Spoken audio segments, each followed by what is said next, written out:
Hello, hello. Okay, this is the Wednesday live stream, and usually what I would do on Wednesdays is have channel news, but I'm doing these live stream videos on Wednesday now instead of the channel news, and I do napping.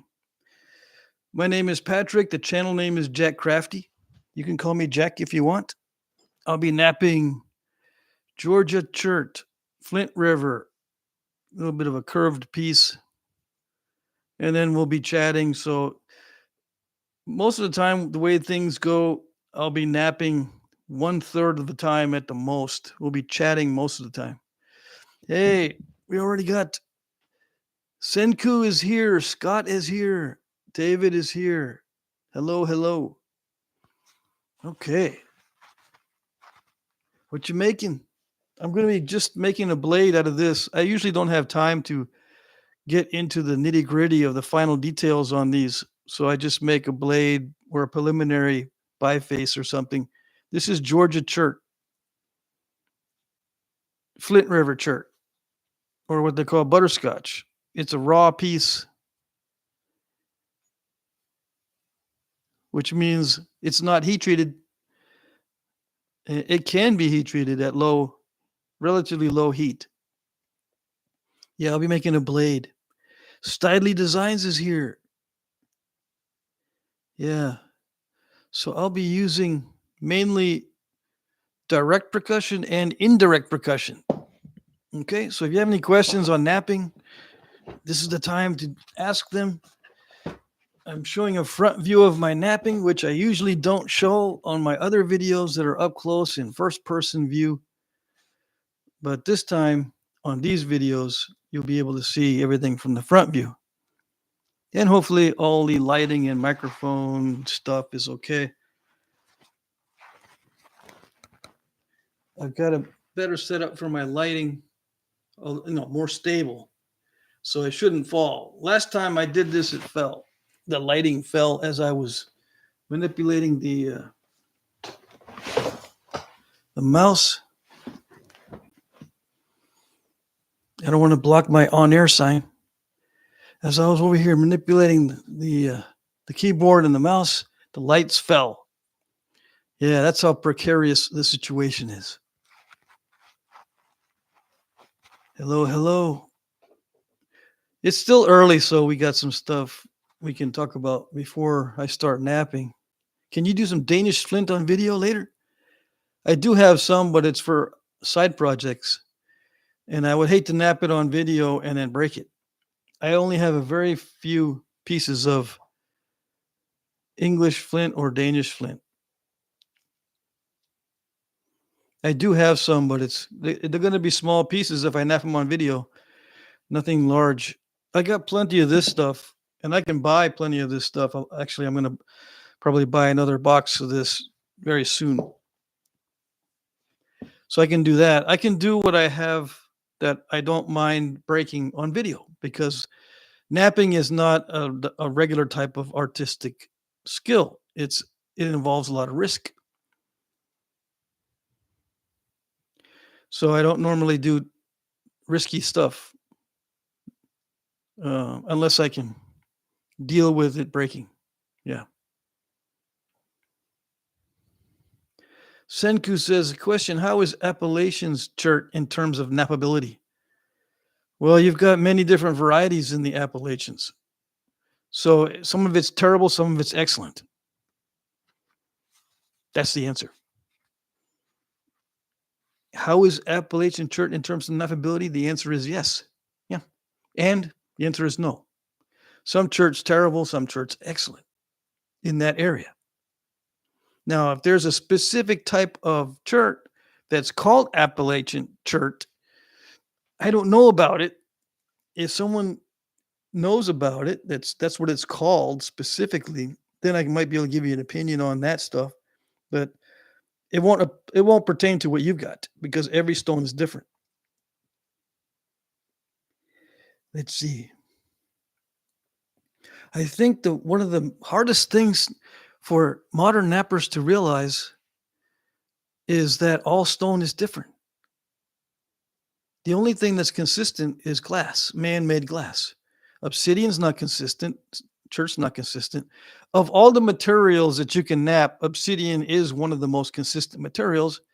But if you want me to give you my opinion on a piece of flint, chert, obsidian, agate, chalcedony, quartzite, I'm not going to have the same material as you, so it won't pertain to what you've got. There's going to be slight differences. Scott says, Pat, how do I get your address? Just send me an email and I'll send you my address. I don't give it out online to the public. Yeah, just send me an email. I think you might already have my address. Well, no. If you don't, then yeah, just send me an email. I mean, I meant to say, I thought I already had your address, which means we probably exchanged addresses, but I guess not. Let's see. Jesse says, I've been watching Jay test different materials or varieties of Appalachian chert.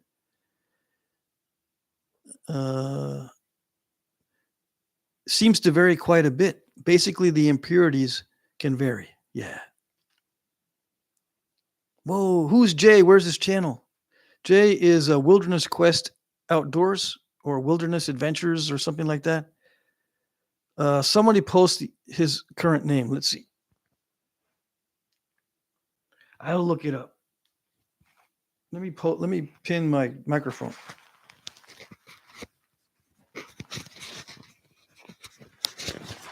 I don't like pinning it until the very end because it's a directional microphone. If it's not facing exactly perfectly in the right direction, then it doesn't work. So let me see. It's Jay Valente, yeah, but his channel is Wilderness Quest Outdoors, or it used to be, but now it's different now. Yeah. Yeah, Jay Valente. But let's see what his current channel name is. If my phone keeps spinning, see that? Okay. What is up? Yeah, we are live, right? There's no interruption in service. For some reason, I get stupidity on my phone. It's a dumb phone, yeah.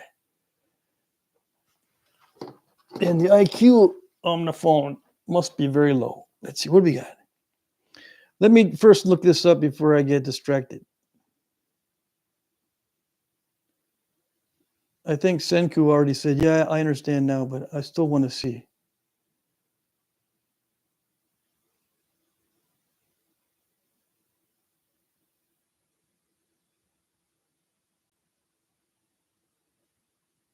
Yeah, it's Wilderness Quest Outdoors. He now calls it Jay Valente's Wilderness Quest Outdoors. Okay. So his name and everything's in there.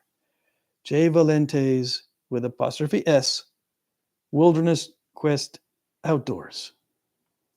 Yeah. He posts how to find flint almost every video, and he's made dozens and dozens of videos on the same exact topic. And guess what? People are going, wow, there's videos on how to find flint? Yeah, he makes one almost every time he makes a video. And people still say, whoa, I didn't know there's these ways to find flint. Wow. Yeah, so it makes me wonder, maybe I should be doing the same video over and over and over and over and over again until the end of time, and maybe someone will finally, or maybe the population will finally get it. I should make a video once a day. This is your daily reminder. If I tell you the properties of a certain type of flint or chert, it's going to be wrong. Okay? Daily reminder. I will be wrong if I tell you how to knap specifically and what the properties of your stone are specifically. Yep. Why would I be wrong telling you how to knap specifically? Because everybody's got little physical quirks, and every technique has little bitty tweaks. Little tweaks are what matter the most in flint knapping, other than getting the initial experience of getting used to making flakes. After that, after you get used to chipping the stone and getting flakes, the difference is subtle variations in technique that are almost imperceptible. And those make all the difference. Yeah, especially in the final finishing of the item and making it look like you want to make it look.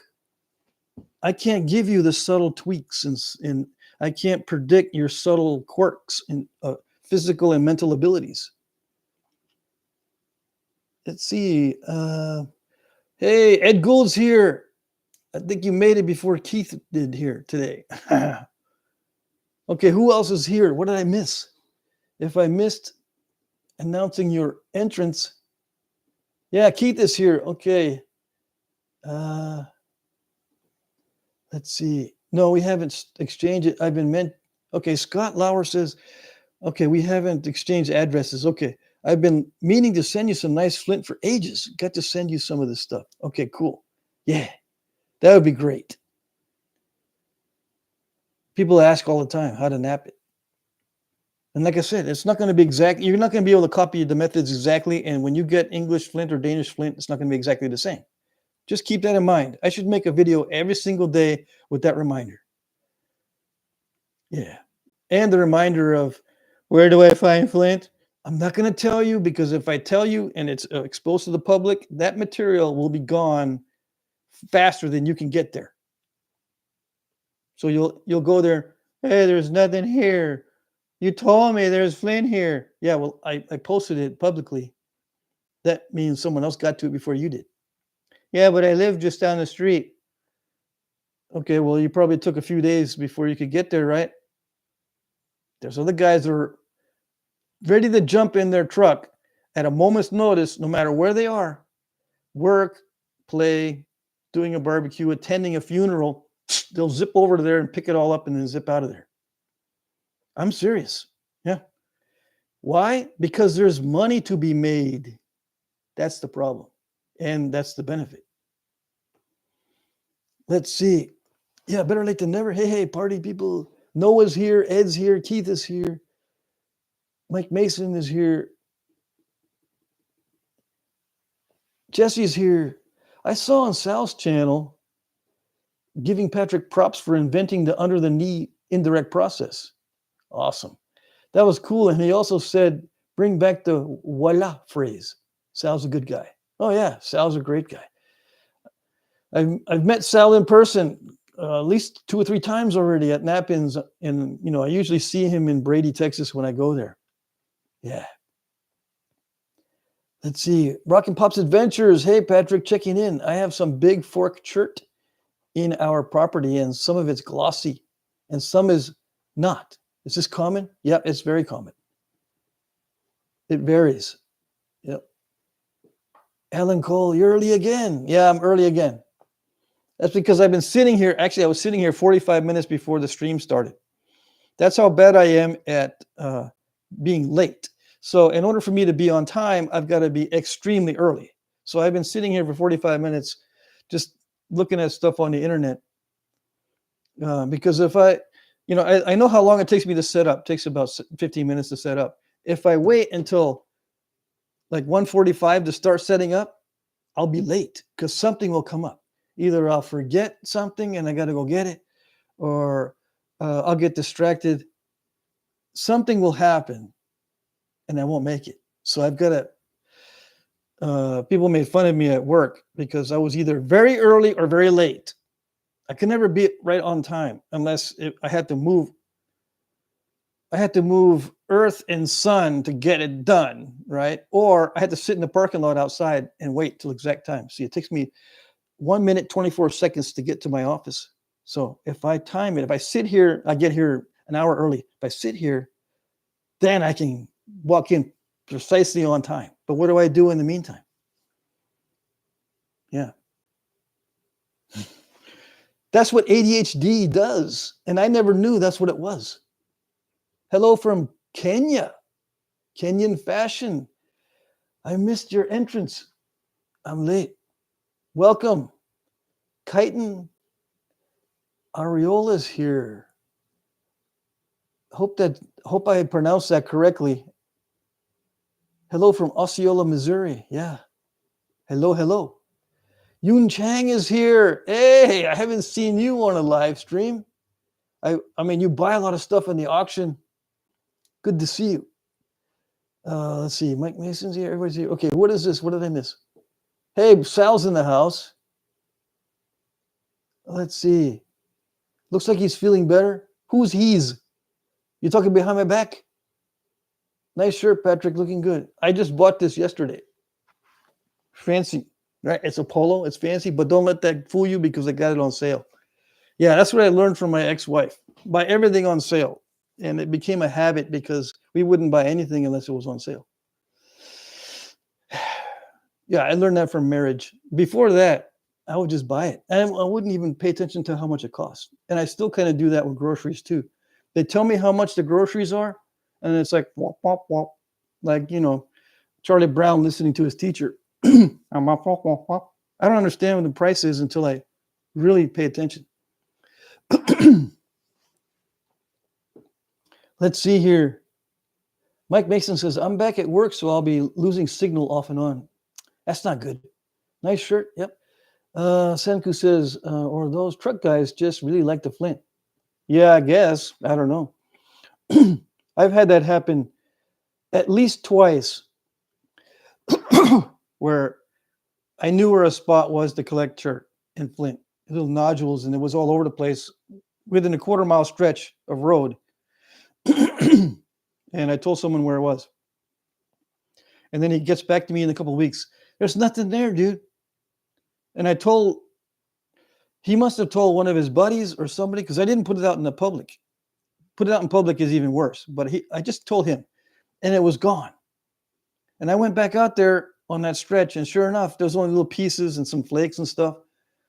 Yeah, someone had come up, and one of his buddies, or he told someone, and they told someone, and they told someone, and someone goes, ding, ding, ding, and the dollar sign flashes. Instantly motivated them to go pick it all up. And it wasn't even that great. That's happened twice, at least. So I don't do it anymore. I do not tell people where to find Flint in church. Nope. Well, let's see. Keith says, I had a nice piece of heat treat, Georgia Church slab preform. Tried to nap it today, broke it 4 times. Now I have a heat treat Georgia Church marble. I should know by now that everything's going to end with marble with you, Keith. Jim Cooper's here. Yay. Ralph Snyder's here. Yay. Awesome. I'm here lurking in the background, says Sal. Bird point then, Keith. Yeah, Keith should make bird points. Ed Gould says he's going to nap this afternoon. Jim says, a napper is never late, nor is he early. He arrives precisely when he means to. Yeah, I wish.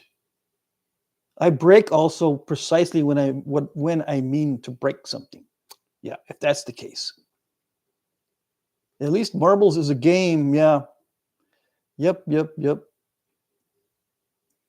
Ask for corn is here. Yeah, ask for corn is here. Let's see. Don't forget to hit the like button. Yeah, 34 watching, 11 likes. Buzz is here. I hate when YouTube bans me. Yeah. And I don't like when YouTube gives me a warning, like a copyright warning. Well, for no reason. And I can't dispute it.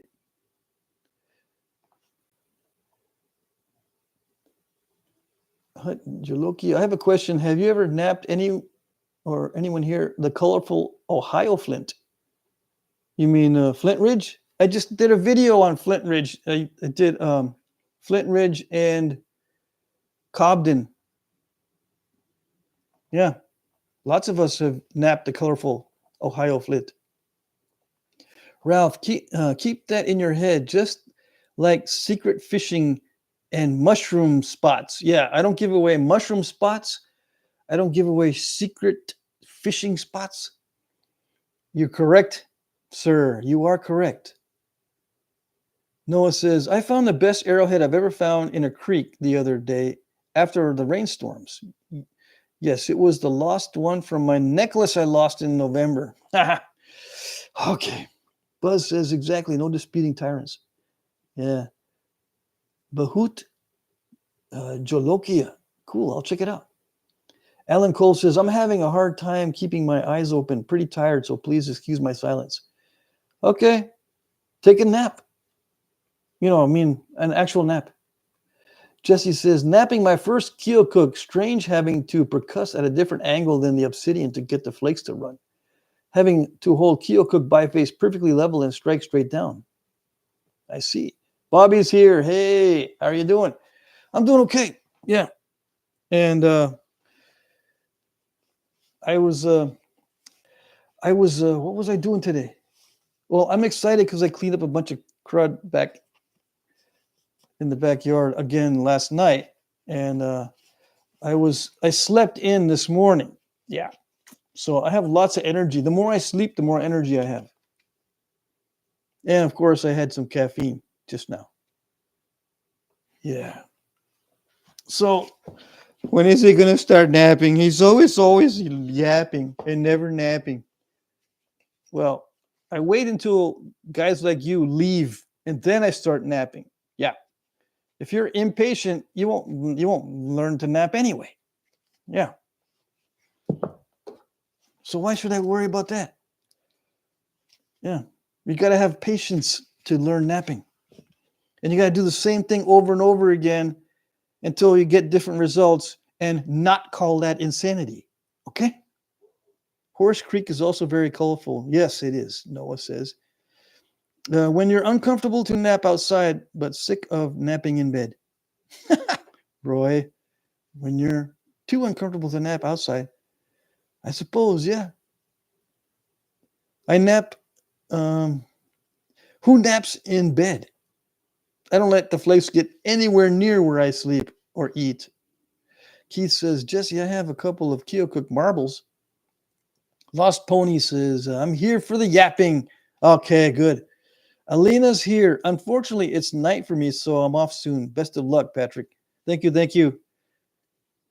Bahut says, you got to have patience if you were a doctor as well.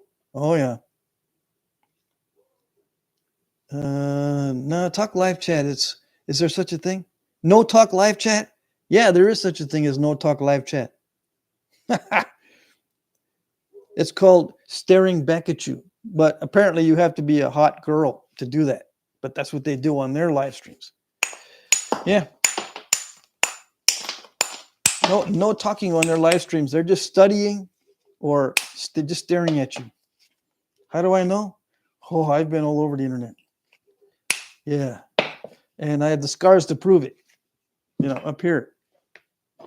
Man, some of the things on the internet, I don't know. I just don't know what's going on sometimes. Jesse, he gave me $10. There's a big orange sticker now. Thank you. Thank you. Thank you very much. Yeah. You're starting the ball rolling. Royce says, it's been so cold and crappy outside. Only napping I've been able to do is sleep. Yeah, sleep napping.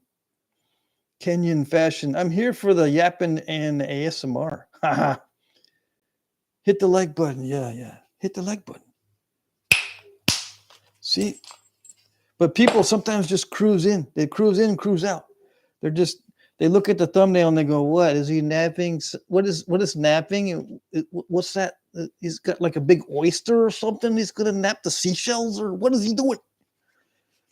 Yeah, no, it's not a seashell. It's got fossils in it, probably in the cortex, but it's a chert from Georgia. Yeah.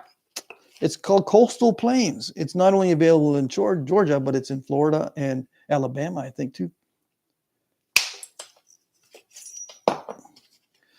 Someone asked me again yesterday, is there any Knap-ins in Colorado? There must be a ton of Colorado nappers, but did they make napping illegal in Colorado? Everything else is becoming illegal there. Except, smoking the funny stuff. It's a seabed, not a seashell. Yeah. Roy says, I need to practice, but all I have is glass and I can't nap that inside. I'm worried I'll peter out and give up. Just nap, Roy, just nap floor tiles. Floor tiles from Home Depot or Lowe's or something. But they've got to be the good quality porcelain floor tiles. Yeah. And just order some rocks from Danny Collins or Jeff Head. If you need the links, I'll give you the links. Yeah. Save up your pennies. Stop buying soda. Stop buying the fancy stuff, the fancy Starbucks coffee and that kind of thing. And you'll have money for rocks. Yeah, it's amazing. But I can't give up my coffee and my peanut butter and jelly sandwiches and my donuts that I have every day. Yeah. Peanut butter is expensive. We're getting that way, I think. It's not worth it. The donuts every morning is not worth it either. Even if they're the fancy Krispy Kreme donuts or whatever. Save up your money for rocks.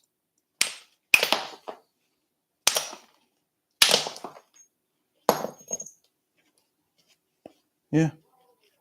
Or just go to a Knap-in and then you can get rocks for free.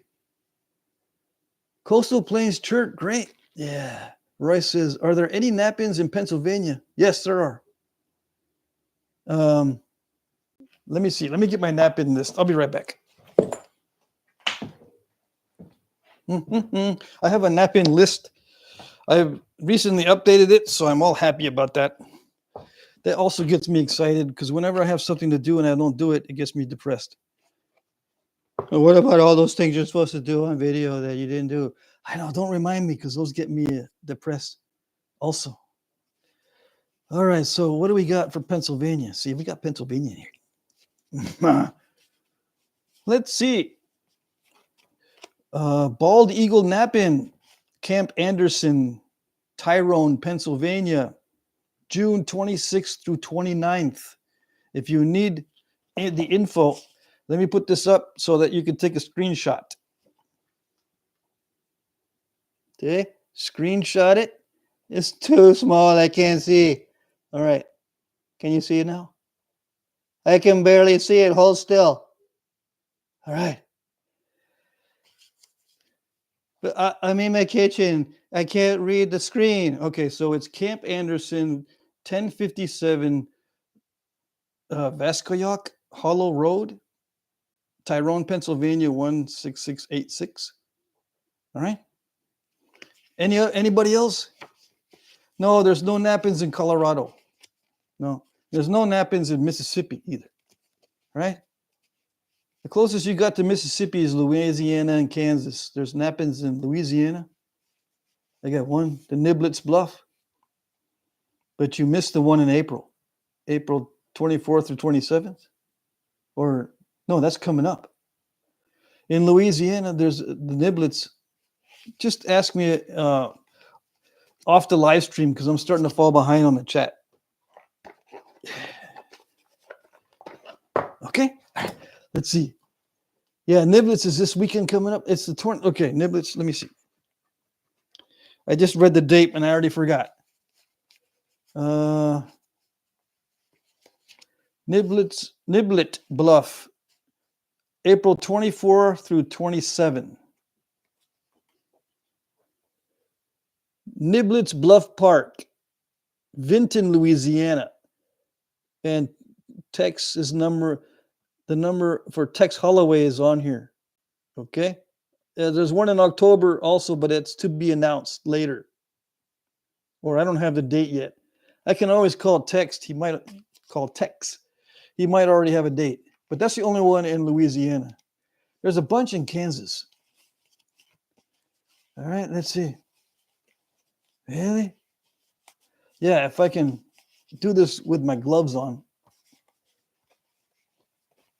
Yeah, there's a bunch in Kansas. I don't know how close that is to wherever you are, but it should be within 6 hours. There's 1, 2, 3 in Kansas. Yeah. Okay. Okay, let's see. And I'll put the list in the comment section, and it's already in the comment section of my last video too. There's two parts to the list, part 1 and part 2. And it's in the comment section. Okay. All right, let's see. Lost Pony says, who named platforms cortex and other terms? Do we have any idea how old humans referred to these concepts? We don't have any idea how the old guys refer to these concepts, and these terms come from archaeological texts, or they come from the intellectuals within the community. Yeah. Okay. They also, some of them are geologic terms, like cortex. I think they use that in geology. So they borrow these terms from other fields. Yeah. Jordan is here. Hey, everybody. Soda is a food stamp napping cost cash. Soda is food stamp napping. No. Bobby Kennedy is trying to get rid of the ability to buy soda with stamps, food stamps. Right? Or it has not gone into effect yet. I don't know. Jordan says cortex is the archaeological term, I think. Yeah. Smoking the Humboldt County lettuce. Yeah. Ralph, so funny. Ed Gould says Bob Patton and George Stewart used to do classes that seemed like Knap-ins in Colorado, but I have heard of none since they've gone. Yeah, there isn't. Not open to the public anyway. There's probably little groups, but nothing for the public, as far as I know. Jesse says Lost Pony. There's even old napping videos from the 50s uploaded to YouTube. Terms like cortex, outer crust have been used for a very long time. Senku, platform equals area to smack it. Yeah, it's the striking area. I call it the striking area because it's more explanatory. Platform to me sounds like I'm standing on the platform making a statement. No, that's not what it is. Ask for Corn says, is Niblets this weekend or next? Yeah, I already gave the dates. All right, Smallzilla's here. Keith Ricketts, give me $5. I sold a bag of marbles. You sold a bag of marbles? Any in Connecticut? No. There's one in Maryland, though. Bahoot says, or asked, any in Connecticut? No, but there's one in Maryland. There's a Knap-in in Maryland. Just look at my previous videos, and in the comments section, there's Knap-in lists, and Connecticut or Maryland is going to be in the first part 1. Just look through there. You'll see them. Let's see. Is there one in Connecticut? The only C that I have is the California one. Yeah. But there is one in Delaware or Maryland. I'm sorry. Maryland. Yeah, Maryland. Which is not too far from you. It's at Cromwell Valley State Park. Right? Or is it just regular park? Willow Grove Primitive Technology Weekend. But that's not until September, okay, of this year. Let's see. But there's other ones. There's one in New York. I mean, there's at Letchworth, there's 4 Knap-ins per year. Where am I? I found out there is a Knap-in during September in Iowa. Super stoked and definitely planning on being there. Only one Knap-in in September? I mean, in Iowa? I've got more than one Knap-in in Iowa. Let me see. Or do I? I seem to remember there's more than one. But maybe you're right. Only one. No. Oh, that's Georgia.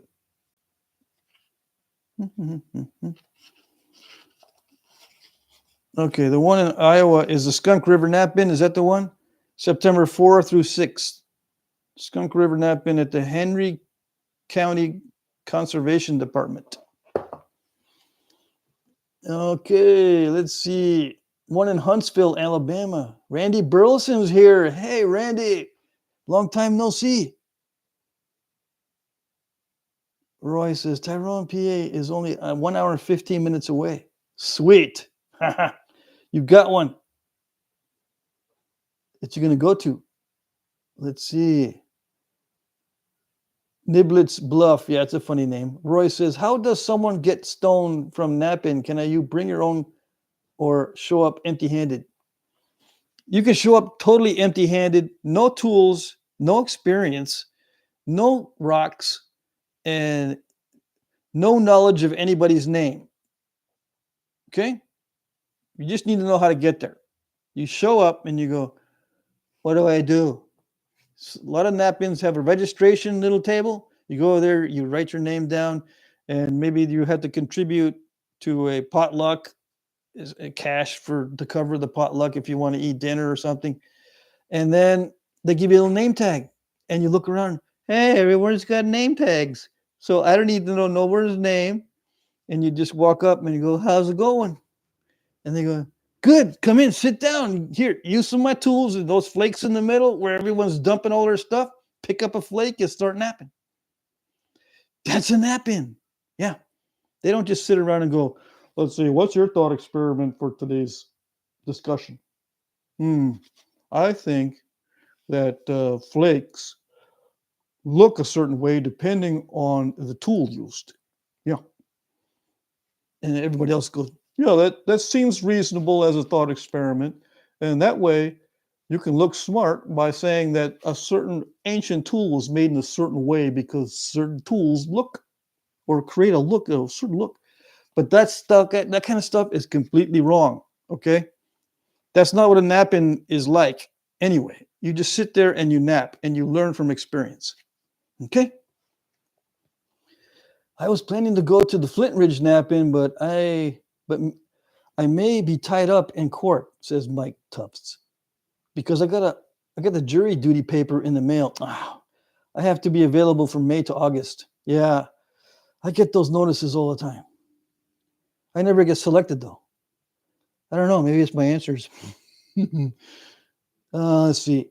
When I fill out the surveys, they don't like self-employed people for some reason. That's what I'm thinking. It wasn't my other answers. Mike says, they asked if I had anything impending me from being there. And I said, identify as a cat and I need a litter box. And yeah, that'll get you. No, but it can't be something that obvious. It obviously looks like you want to get out of jury duty. How is the food at Nap-ins? It's pretty good. Well, in Texas, the food is really good. No matter what, it's going to be good. But I don't know about other Nap-ins. I've been to the ones in Tennessee. Those guys know how to make food too. Tennessee and Texas, they must communicate with each other because the food is excellent in both places. And it includes barbecue and includes deer meat and includes sausages. Yeah, it's all good stuff. Okay. Aspercorn says, preach. That's how I showed up at my first Nap-in. I got there with nothing and knowing nothing. Yeah. Roy says, Nap-ins sound cool. I've only seen one video you did of being at one. I see. OMG, Patrick, did you do a perfect Carl Sagan impression on accident or have you worked on that? I pick up accents in that was Carl Sagan. Yeah, I believe. But I did that subconsciously. Buzz, when you go to jury selectment, tell them you like capital punishment. They don't ask that question though. Yeah. They just ask your employment status and whether you're a parent and are you caring for someone and blah, blah, blah, blah, blah. Stuff like that. But no, I always put self-employed and they don't like that. I got selected one time for jury duty. I didn't get put on the jury, but while I was working at a regular job, I did get selected, but I was a backup and they didn't need backups. Anyway, once I started putting self-employed on there or unemployed, because I was a stay-at-home dad for a long time, they wouldn't select me at all. Let's see. Ed Gould says, are there Nap-ins up there, Jordan? Just look in the comments section of my previous videos, Ed. You'll see where the Nap-ins are. I tried to find all the Nap-ins in the United States. It took me hours and hours and hours of research. I'm not kidding. Mike Tuff says, that's good because I'm self-employed. And I did put that down on there, but I also told them I can't hear. That'll do it. If you got a disability like you can't hear, that'll impair. But they got sign language people, so they might not buy that one or whatever. Jesse says, when Patrick in the Hank Hill voice the other day cracked me up. Hank Hill, I don't know who Hank Hill is, but yeah. Ralph identifies as a cat, needs litter bucks. So funny, Mike. Yeah. Mike says, empty-handed was my first and only Knap-in. Everyone was super cool. Oh, yeah. Jordan says, no Knap-ins in South Dakota that I know of, Mr. Ed. South Dakota. Yeah, let's see. Hold on a second. QRST. Let's see if there's one in North Dakota. No, I don't see one. There's one in Wisconsin, but I don't know. There's actually, let's see. I don't know how far Wisconsin is from you guys. There's two of them in Wisconsin. 1, 2. Yeah. There's the one coming up. The annual copper pound Knap-in in Wisconsin is in October, but they haven't announced the date yet. Four Lakes Knap-in has been postponed. That one was in Stoughton, Wisconsin. Yeah. It's supposed to be in June, but it looks like it's postponed. Yep. Let's see. Yeah, so I haven't found any Knap-ins in North Dakota or South Dakota. None in Montana. Just Minnesota and Wisconsin. Let's see. Jesse says, Sal, that's a great story about the little girl getting into napping. That's awesome. I saw a Facebook post where a kid was getting into napping and everyone was sending stuff for him to get started. Yeah, that too. You can just say on YouTube, you're just starting and people will send you stuff. Yeah. Hank Hill and gang, so funny. Ralph says. Jesse says, napping community has some good folks. Yep. Sal says, that's one of the best things to say at a Knap-in. I'm new and I want to learn. And you're probably pretty much guaranteed to get some rock. Oh, yes. There's none in the UK. David says there's none in the UK. Yeah, I've looked in the UK, but they have classes in some places where you have to pay to receive instruction in napping. I've seen that. And who was it that was giving classes? He's a popular YouTuber in napping, in the napping community, but I can't remember the names. Anyways, there are Knap-ins, but they're paid to attend, pay to play in the UK. Unless you want to start one yourself, David. You live where you can quarry all that stuff. You can just sponsor a Knap-in. Now, one of the questions is that no one asks, but this is a question. Can you make money by being a sponsor of a Knap-in? And the answer is yes. You can make money for yourself by hosting Knap-ins. And the way you make money is the fee to attend the Knap-in.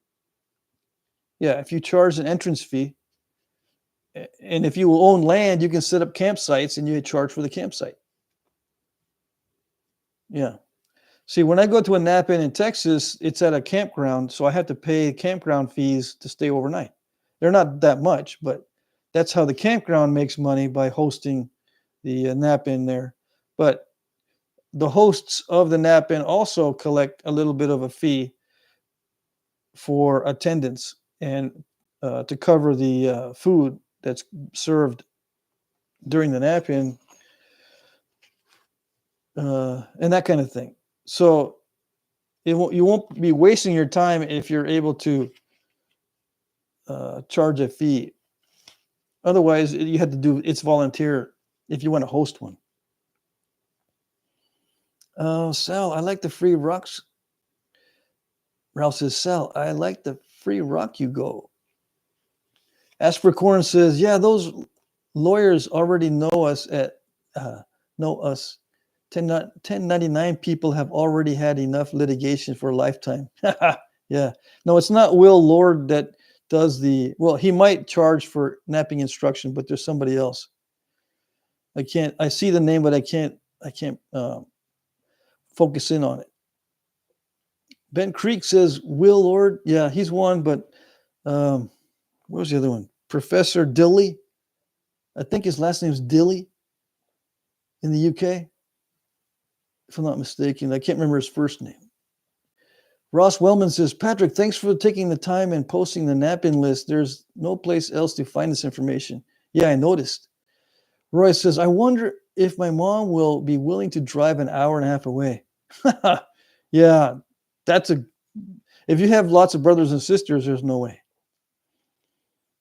Booth fees, yeah, if you're a vendor, you have to pay booth fees in some Knap-ins. Some Knap-ins don't charge a booth fee. And there's attendance fees sometimes. If you're brand new and you're not napping or setting up a booth, or you don't want to have any food while you're there, it's free, basically, in most cases. Buzz says, Dr. James Dilly. There you go. James Dilly. Yeah. He's the one that I've seen that charges on a regular basis. I mean, has classes on a regular basis, but he does charge a fee. Blades and Points. We had Mexican food this year, Patrick. Fajitas, chicken and beef, rice and beans. It was pretty good. Yeah, Sal, I know. It's always pretty good there. Yeah. Ralph Steiners. Yes, UK Napper Scott Lauer and Will Lord. Also Dr. James Dilly. Yeah. Dr. Dilly. Yes, yes. Yeah, last time I looked, it cost quite a bit of money. But you'll learn from Dr. Dilly. The intellectual type of doctor. Yeah. PhD. He's got to start paying his student loans, I guess. I don't know what they have in the UK. I think most of the college is free in the UK. So there's that. Yeah. No student loans. I'm sorry. Made a mistake. Not that I know of, anyway. Does the free tuition cover graduate degrees as well, or just undergraduate in the UK? Let's see. Mike Mason says, Smallzilla has you looked at the Knap-in list and found anything close to you? Yeah, Smallzilla says he was excited to go to one just a few minutes ago. Yep. These are getting too small, these little vibrators. It's okay. What else did I miss? It's 2:39, so I've already been on the live stream 39 minutes. We got time. Okay. I was worried that I won't have enough time to make something out of this. Okay. So this is a Mike Tufts bopper, probably a 10 ounce. Remember, every angle that you think you know is 52.6 degrees. That's what it is. What angle do I hit it at? I don't even know. I want to know. 52.6 or 56.2, whatever you're in the mood for. It's always that.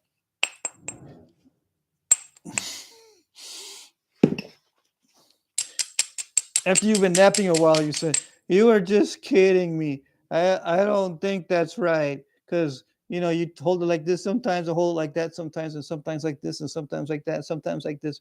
It's never 52.6 exactly. I measured it on the screen. I stopped the video and I measured it. Yes, okay? It's a joke. Because, like you said, it's always different, okay? So people, they see it always being different, yet they ask me, what's the angle? Does it make sense? Okay, so the only way I can tell you, if you think there's one angle, when you ask me what the angle is, I'm going to tell you one answer. Both things are wrong. Okay? If you can see that there's all kinds of different angles and you ask me, what's the angle? I'm going to give you an answer. Okay. And you're wrong to ask that question because you know it's different angles. And I'm wrong to answer it with 52.6 or 56.2. So 2 wrongs, maybe they'll make a right in your brain. Maybe. But you'll figure it out on your own. Because if I give you the wrong answer, believe it or not, the way human mind works, if I give you the wrong answer, you'll snap to it and say, hey, that's wrong. But if I give you an answer that's pretty close to the truth, you'll go, oh, that's written in stone. So that's what I'm going to do. And then you'll come back, yeah, but that angle didn't work.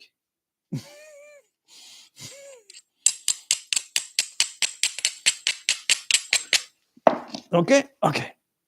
Did that answer your question? No? You didn't have a question, did you? You just had a comment and a complaint. That's mostly what I get.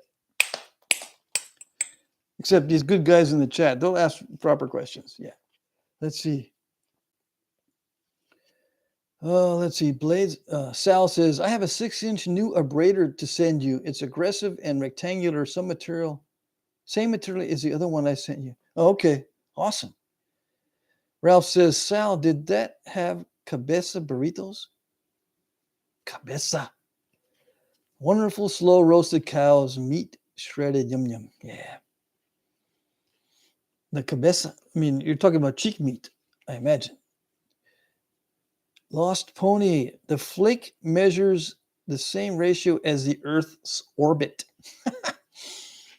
Sal says, no, they didn't have that. Some of those guys probably would have said, I ain't eaten what I would have thought I've eaten it a lot. What? Okay, never mind. I can't read some of these. Lost Pony says, my grandpa used to say, that's just there to make little kids ask questions. Yeah, there you go. So I'm going to start doing instructional videos where I try to explain everything, but that's going to be for members only, so I'm not going to get those weird questions.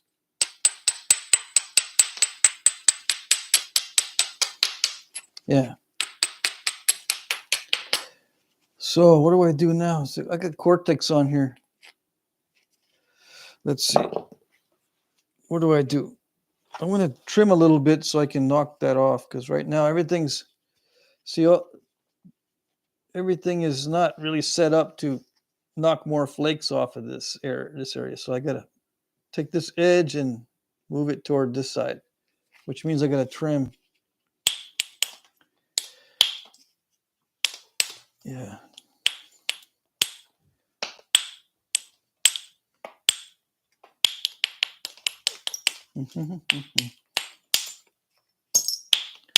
Yeah, I learned that people are fast to correct you if you give a wrong answer. And you can see if they already know the answer, because some people will ask the question when they know the answer. And the only thing I can figure out why they do that is so they can get confirmation that they're correct. That's the only thing I can think of. Because when I know the answer to something, I don't ask so I can have confirmation that I'm correct. I already did that to get the correct answer earlier. Yeah.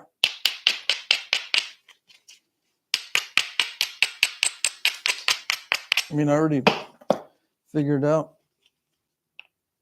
who's got the correct answer in most cases. I don't already know the answer before I ask. But there's a lot of people that do that. I don't know. I don't understand it.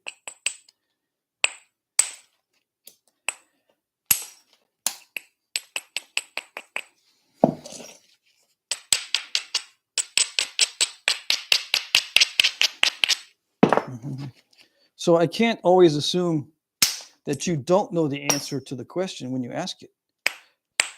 I have to assume that there's going to be some people that already know the answer to that question. Yeah.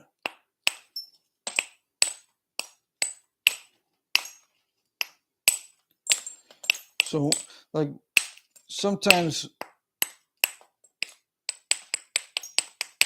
my kids would do that. They know the answer, but they ask anyway, what is this? That's this. I'll go, I want to assume they already know. So I'll intentionally give the wrong answer and see if they already know. Sure enough, no, that's not the answer. I gotcha.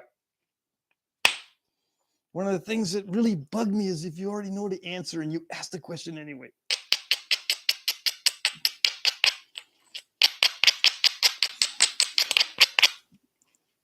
Yeah. Let's see. Where did I miss? Sometimes it asks for corn says, or because they like to correct other people. Yeah. Let's see. Mike Mason says, Lost Pony. That explains the pyramids. What explains the pyramids? Keith says, smack the like button if you haven't already. Yes, yes. The only dumb question is the one that's never asked, says Ralph. I used to say that to my students. The only dumb question is the one that's never asked. I don't know. I used to believe that too. Okay. But sometimes questions are like, wouldn't it be better if you did blah, blah, blah? Wouldn't it be better? Wouldn't it be right? If you did blah, blah, blah. It's posed as a question, but it comes out as a statement. But they pretend it's a question. Those are the dumb ones. Yeah. Because how do they know what's better or what's proper or what's right? Yeah. They should ask, is it right for this to be this way? Not, wouldn't it be better if? No, the way to ask the question is it correct, blah, blah, blah, to do this, blah, blah, blah. Not, wouldn't it be better if? Yeah.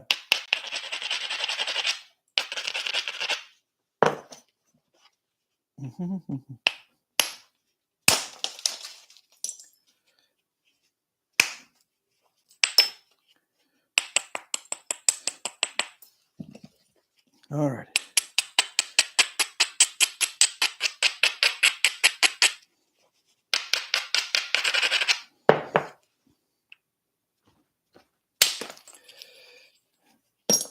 Some people don't like it when I miss, but I'm trying to get just a small bit of contact, just a small area of contact. So I have to creep up on it little by little to get that to hit just right. Because if I try to get it on the first shot, that's luck. Yeah, see, I gotta sneak up on it. Yeah, there you go. Sometimes I can hit it on the first shot, but that's usually when I'm just doing a little flake.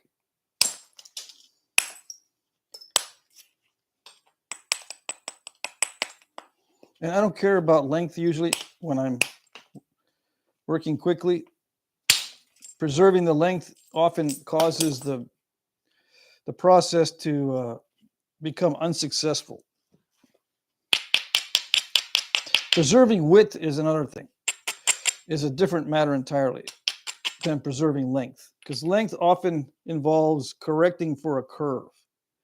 Width very rarely involves correcting for curves. Okay? It does sometimes, but I use the length, I use the width primarily as a way to drive in flakes, and you need enough of an edge to handle powerful strikes that damage the edge. Okay? If you make it narrow to begin with and you hit extremely strongly and damage the edge, you don't have much room to play with.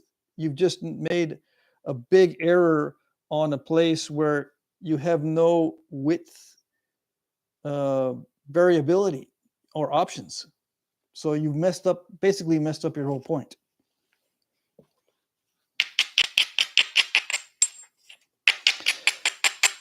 But there's a balance, though. If you're too wide and you can't run flakes all the way across, then you do have to make it more narrow so you can run flakes across at least halfway. See, I can get flakes to travel more than halfway on this kind of width. And also from the base, I can get into the middle. But if it gets to the point where I can't be doing that, then yeah, I got to make it more narrow so those flakes will travel to thin it down. See, I can run flakes across, even though it's wide at this point. Now, as it starts getting thinner, the edges get less robust, and I can't run flakes like that in the same way. Two reasons. One, the edge gets thinner and more crushy, and number two, the workpiece gets lighter, so I have to strike slightly faster to use the mass against itself. I can brace it like this when it gets thinner and slow down the strikes a little bit, but as you slow down, you tend to pull more. And I tend to break a lot with a bracing and a pull with a slower strike. It tends to break the pieces more. I like the effect that I call the straw in the potato effect, where you can take a straw, a plastic straw, and stab it into a potato if you're fast enough. Okay? If you go slow, the straw will not penetrate. And there's some sort of effect, and I call it the straw in the potato effect, that is very similar to what you're doing with knapping in this style, where you're using the mass of the workpiece against itself. Okay? You have to be fast enough to remove that flake, where a slow strike will not do it. Just like you've got to be fast enough to poke that potato with the straw, whereas a slow pushing into the potato is not going to work. Okay? It's the same straw, same potato, just different speed. Yeah? Same workpiece, same bopper, just different speed has different results. Okay?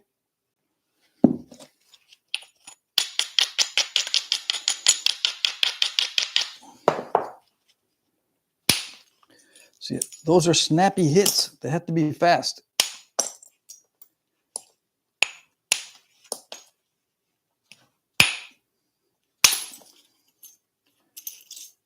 Yeah, like that.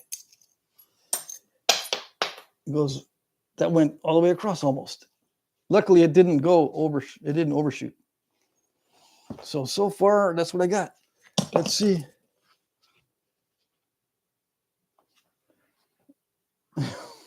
All right, what did I miss? I see some good comments, I think. Lost Pony says, Mike Mason, I like it. That's the answer. Yeah, that's my answer too. Ralph says, I just did smack the like button. Yeah. Lost Pony says, I was that kid. Didn't know why I didn't have friends. Ask for Corn says, I don't know about that. I've been asking some mind-numbingly dumb questions, dude.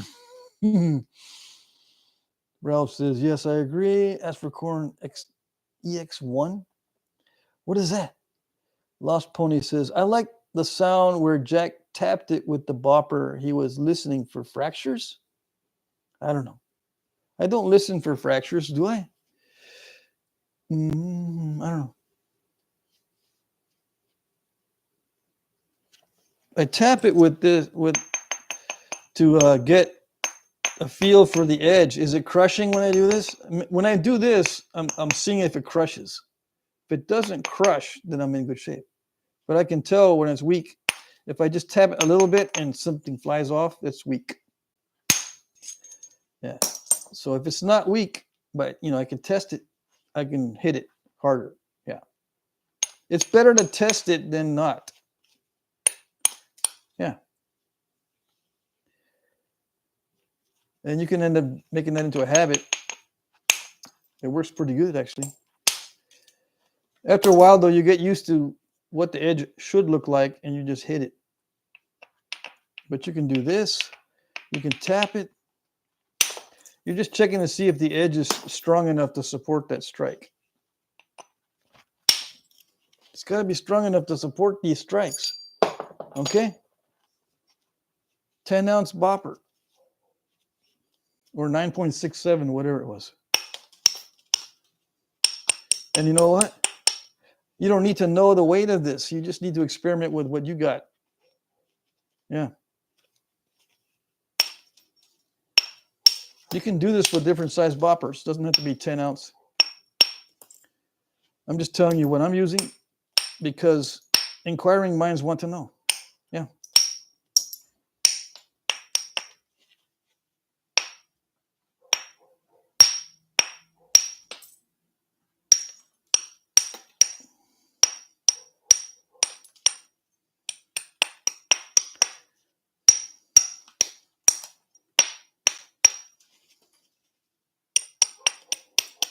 How come I haven't abraded? Have I brought out the abraders very much? A little bit. But I haven't abraded much, have I? To get to this point? But I abrade a lot more once I start the indirect percussion. But I got this just from the bopper, right? I mean, some of this is the original flake scar, so it was already thin in some spots, but it was kind of curved to begin with. So I had to take out the curve. I do use the abrader a little bit. But yeah, the edge is still kind of thick, so I don't need to abrade it too much. And what that means is you can hit it to where you knock flakes off and it causes that angle without having to abrade all those weak spots out. You can cause an angle and then hit it just by having a thick edge.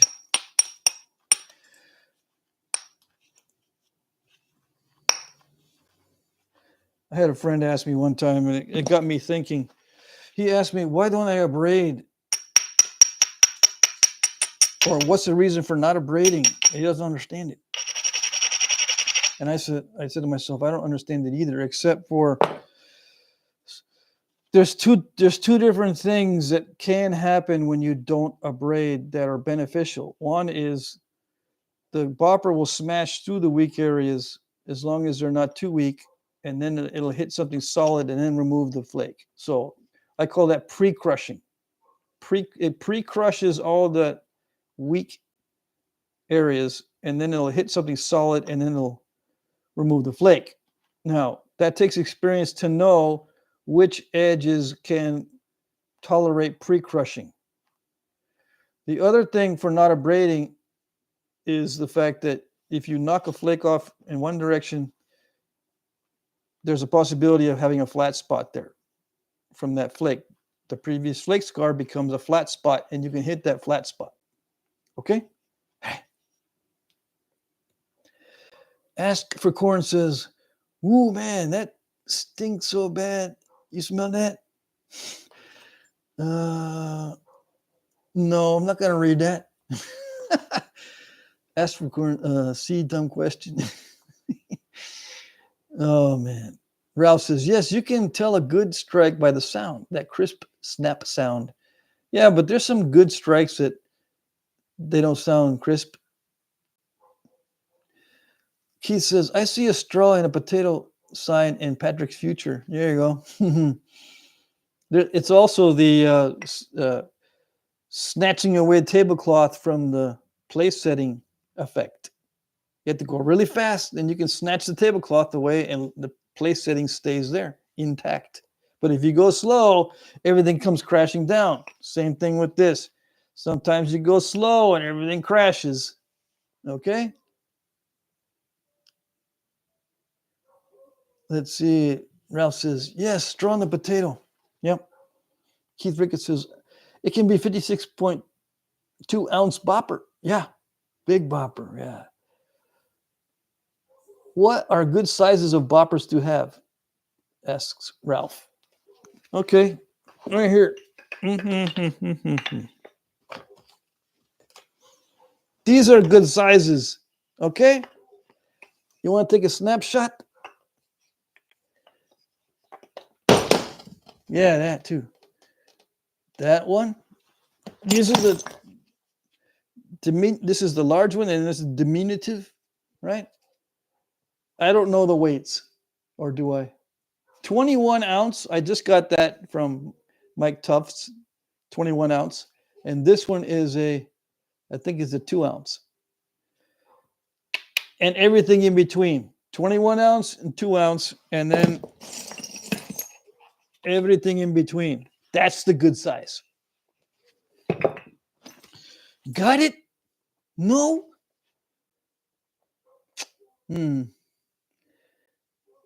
Scott Lauer says, what did I miss?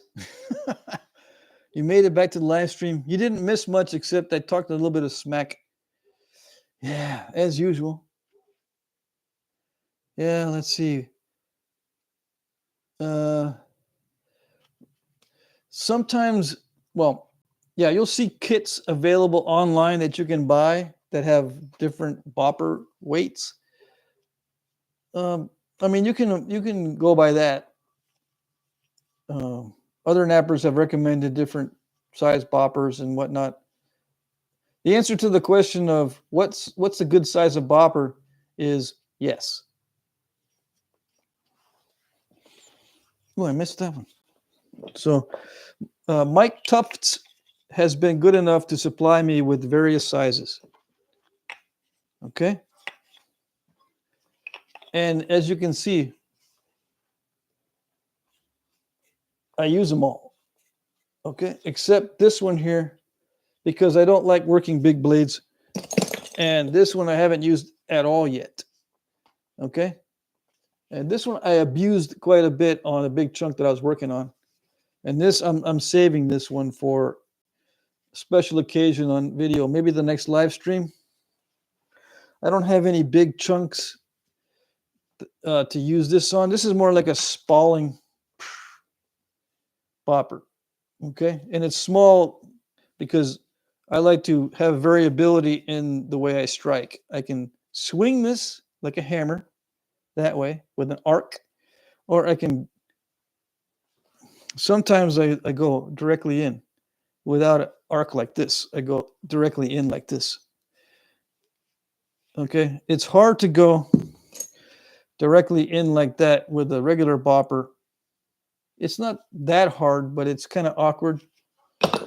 It's better to have the weight of your hand behind it a little bit and kind of a cushion type of effect. Believe it or not, if you got too much bounce or it's too rigid, it doesn't work right. You've got to have some cushion when striking. Let's see. Mike Mason says, R. Snyder for napping flint flambe, the swords. I must have missed some of the chat because I don't get it. The tablecloth effect sign, yes. Flamberg, what is that? Danny Moore asks, does Keo Cook absorb moisture? Yes, it does. In humid climates? Yes, it does. But it doesn't, in humid climates, the absorption doesn't matter too much. It's if you leave it in standing water. That's when the absorption is the greatest. Then that does make a difference in the weight of the workpiece. Okay. But because of this, because of the there's not much volume with a piece like this, the weight of water within it makes very little difference. And yeah, I've said that the subtleties make all the difference. It's mainly in the technique that applies. The subtleties in the material itself don't matter as much as the subtleties in the technique. Okay? So yes, having water within the workpiece does matter. It does affect the napping. I've noticed that it doesn't have very much of an effect. Like this has inconsistencies in it. Like some of these areas are harder than others. Some areas nap super easily, and then some, like right in the middle there, I can tell that's going to be a little bit difficult right there later on. But those don't have as much of an effect on the napping as the actual technique, because the technique compensates for the differences in the material in most cases. Okay. And your brain, your subconscious takes over a lot of these subtleties.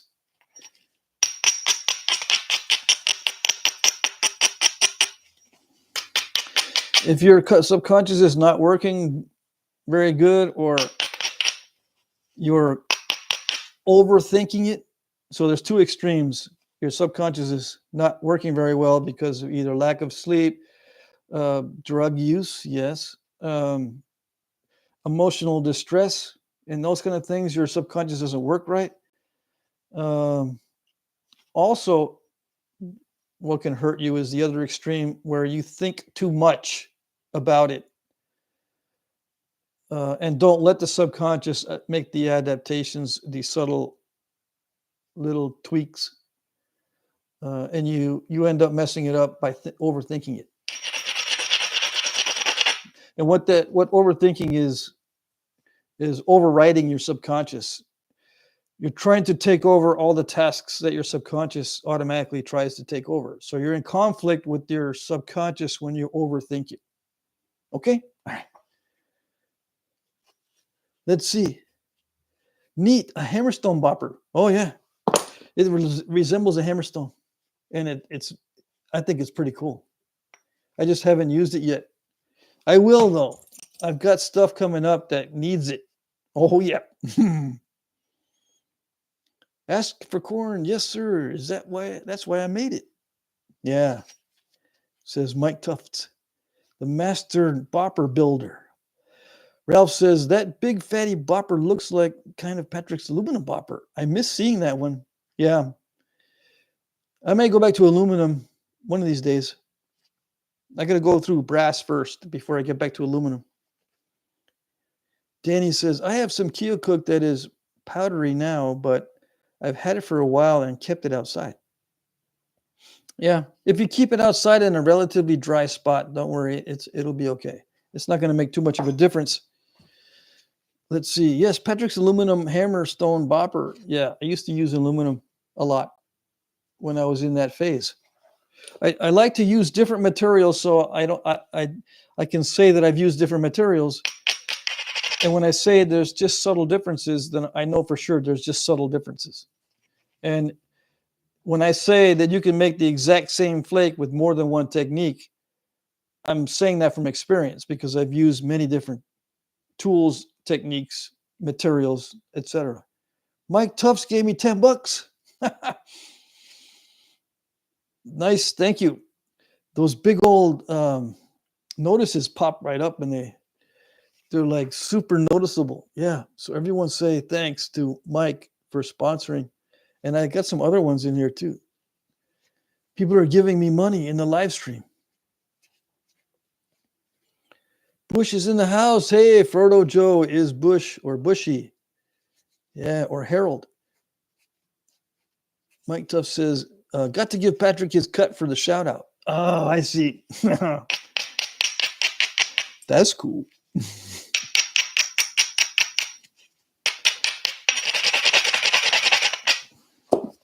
So I've been using mainly the 10-ounce bopper, I think. The next, yeah, this is a 6-ounce, so this has to be the 10-ounce or the 9-ounce, something like that. So these are the two I use the most, in case you're wondering. I use and abuse those the most. I do use this other one too. This is a 3-ounce bopper, but I don't abuse it because it's just for trimming and stuff. What's the size of this? It is 5 1/8. Yeah. And this is normally when I stop, just before the indirect percussion stage, when I want to stash these. From here on in, I'll be using indirect percussion mainly. And someone's going to say, I've been waiting the whole live stream for him to use the little behind the knee thingy. Okay, fine.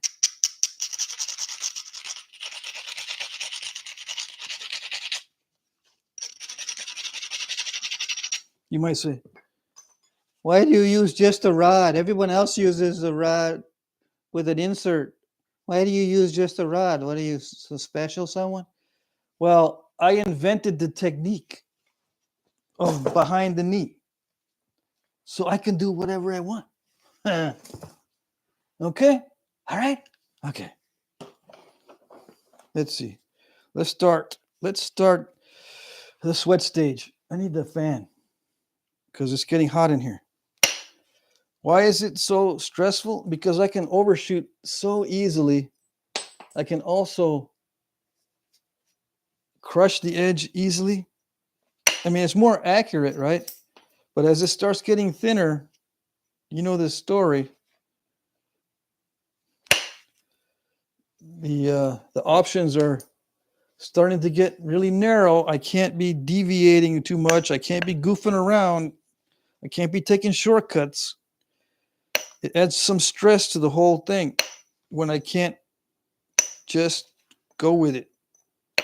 It's got to be more, not only is it precise, I've got to be more careful at the same time. Yeah. It doesn't seem to make sense, but yeah, with more accuracy, I have to be even more careful. I know it doesn't seem to make sense, but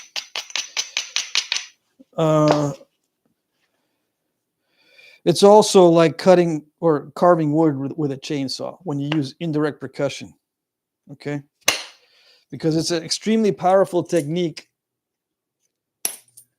and you're working with something that can break easily, okay? So it's like carving wood with a chainsaw. Chainsaw is a very powerful tool. It allows you to take away a lot of material at once, but any slip up and you've ruined the whole thing. Yep. Same with indirect percussion. Yeah, see, it allows you to do this kind of very accurate strikes, but as it gets thinner, it starts getting more stressful. Yeah.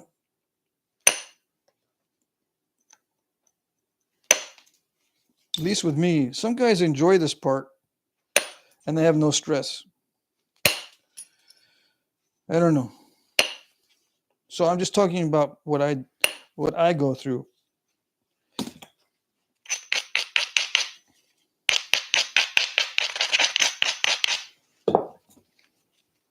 Okay, let's see if I can.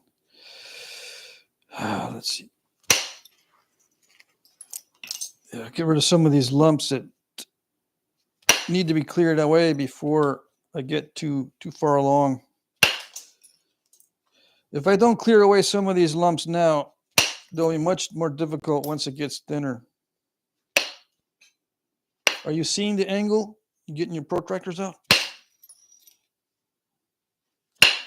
Are you noticing it's different almost every single time I hit it? You're not noticing that? Where did that come from? Sometimes I don't know. I got 2 flakes from that, and I don't know where they came from. Yeah. See, I got 2 flakes from that, but I don't know where they came from. I know where that one came from, but there was a secondary one that I don't know where it came from. Oh well. The angle will change for every strike just about. The more irregular the surface, the more different the angles will be.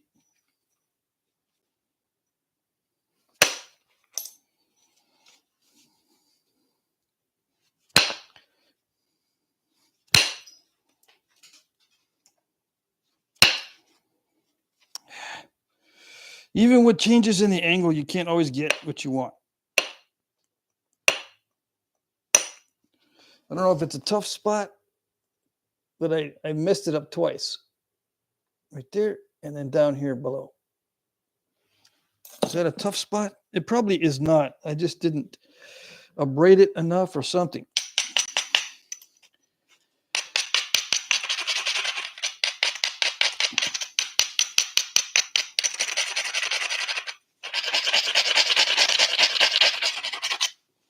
I'm also not wanting to hit it really hard down here at the bottom because it's trouble. If you hit it too hard, it wants me to hit it really, really hard. I don't want to. Because you know what happens? You can snap it in half.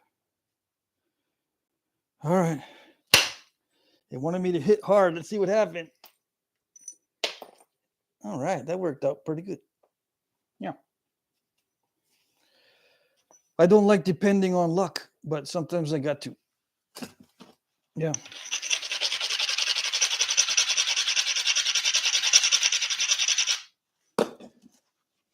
Mm-hmm. Yeah, we got one there. This is a critical hit right here. Did it do it? It did it. Yes, it did. I'm worried about the ending there, but you can tell I crunched the edge where I hit it. It's an extremely hard hit, but it did. It went further than halfway. I can't predict the ending of the flake, but I can predict like the middle pretty easily, and I was hoping it would go a little bit further, and it did it. Mm-hmm. And then the in-betweener flake, following that ridge between that flake and that flake, I followed the ridge in between. Some of the Eden points and Scottsbluff points are made that way. You strike it with two flakes like that, and then you do an in-betweener. Okay? Works out pretty good. Yeah. In-betweener was a wiener. Mm-hmm.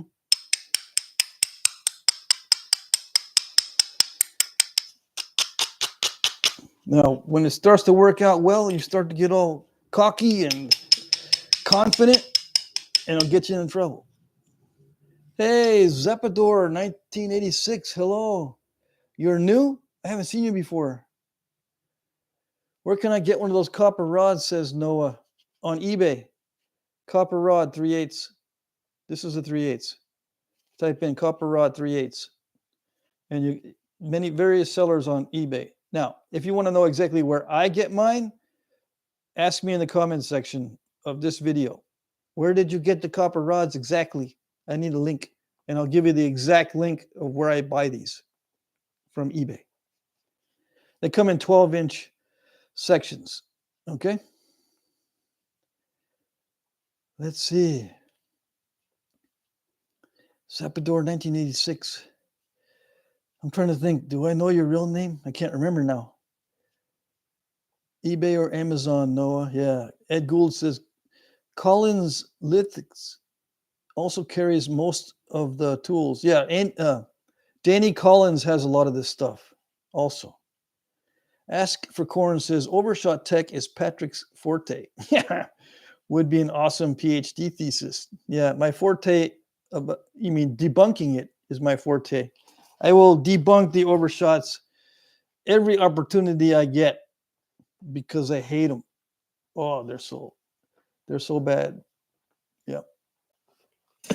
They ruin everything that I try to do.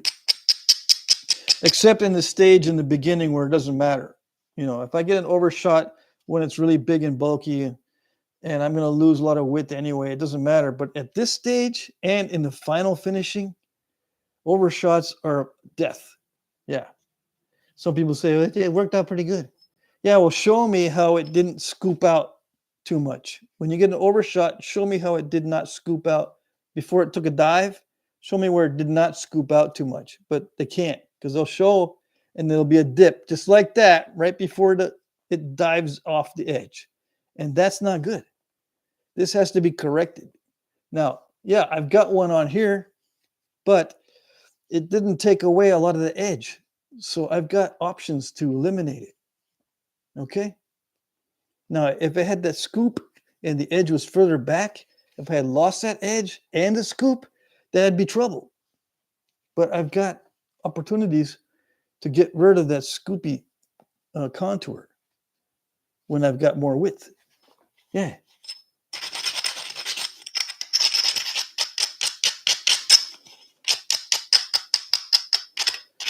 And anyone that says that overshot is part of a technology, you have to include like edge bite as a technology because it removes too much of the leading edge. When you take an edge bite, you know, those semicircular bites, that's like a reverse overshot. Is that part of the technology? If the overshot is, then the bite is. So there's bite technology, right? Is there end snap technology where you hit the bottom and the tip pops off and you say, well, I didn't really need that much length anyway. Is that part of the technology, the tip pop? Mama had a baby and her head popped off, like with the dandelions. Is that part of the technology? If it's beneficial to you, if you don't need that much on the tip there? I don't know. It seems like if it's fortunate for you, it's part of the technology. It's not the way it works in that. If it's fortunate for you, it's just simply lucky. Okay? Or you are successful despite the bad luck. But it is just simply luck. If it's fortunate for you in napping, it is lucky. Okay? All right. And you can't be depending on luck too much. Although some artifacts depend on a lot of luck to get it done. Now that one was luck. See that? Because it went way further than I thought it was going to go. And it's way more narrow than I thought would happen. I thought it would widen out quite a bit, but it didn't. It didn't. I don't know why. That one didn't go as far. And it was, basically on the same path as the other one. In fact, I think this path down here was a little bit better, but it stopped. It did not continue all that way to the other, 3/4 of the way like the one before it. It stopped. And there was a ridge right there. Some people say, yeah, just follow the ridge. It'll work. It will work every time, just about. No, it stopped on the ridge. See that? If it was a little bit flatter, it probably would have gone further. So not in all cases are the ridges going to aid you in long flakes. Okay? All right. I had to come in from the other side. I came in from the other side, right? It didn't reach, but that little land bridge area did get a little ridge run right across and almost expanded enough to take out that step fracture. But now I have a land bridge. What I call a land bridge between these two flakes. So I got to figure out how to get rid of that.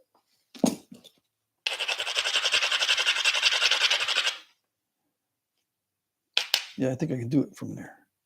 Maybe. Or I'll just wait till it gets more narrow.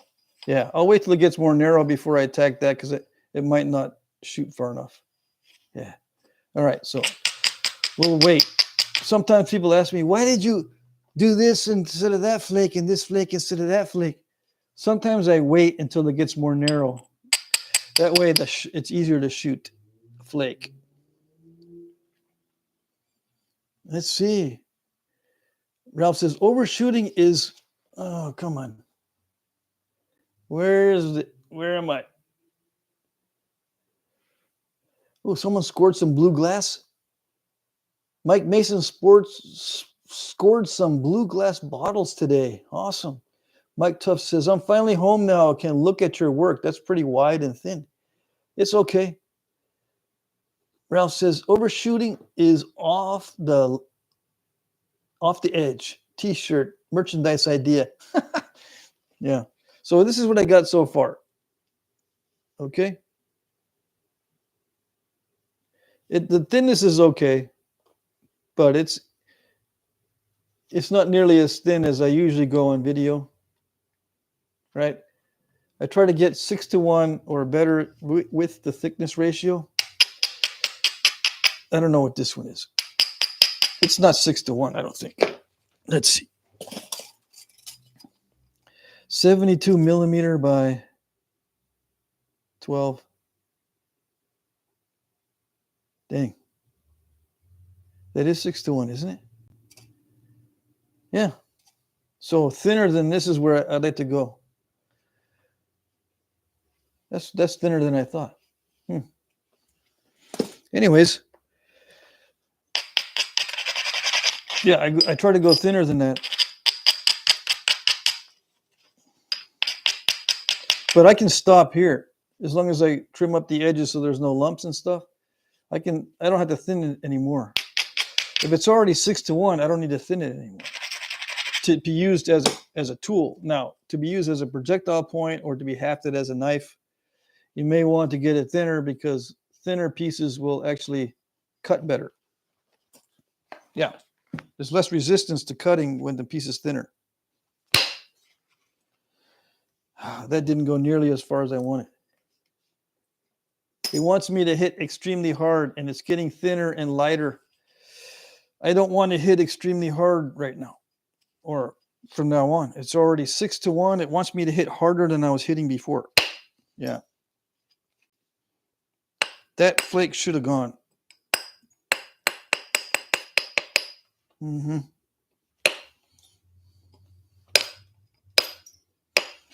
It's getting lighter, so there's a difference in the mass of the piece, obviously, and there's a difference in the resistance to the strikes.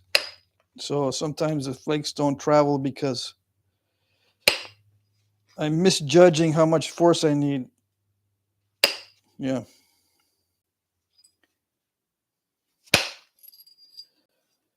Oh, I don't like those. I don't like it when there's an incomplete flake right in the middle, but I can sometimes pick those out.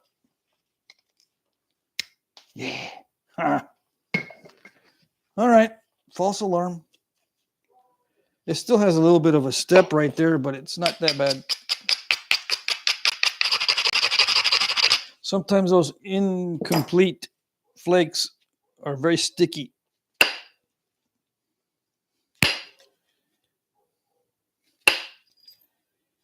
Okay, that was good. It was making me nervous. Hitting the base, even with something this tough like the raw Georgia chert, even with something this tough, it's good chert. It can snap in half when you hit the base. You can go ding. Now, also width helps to prevent snap in halfishness. Okay, just keep that in mind as well.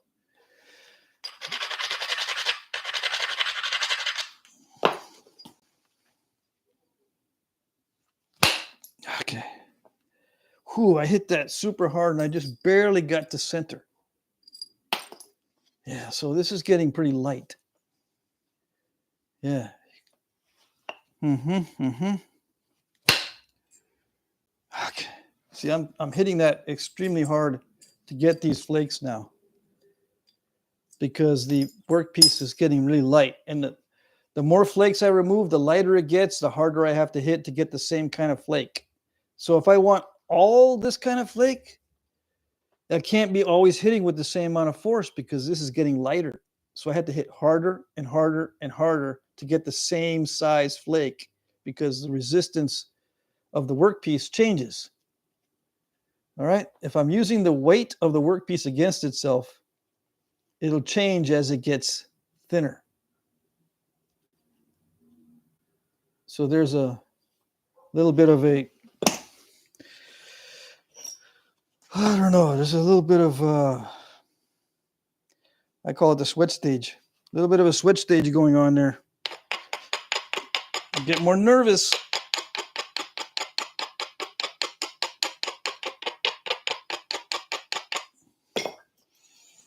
Okay. Yes. So yeah, I have to hit hard now to get those, but when they work, it's so good. Yeah. Yep. You have to use all your experience to get those flakes to run like that.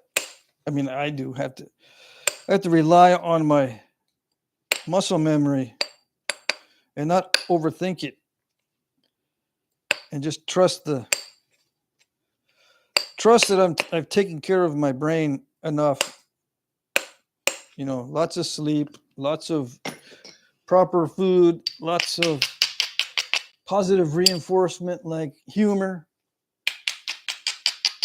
and just kind of push through the sweat stage and don't choke. Okay? Don't choke and don't break it.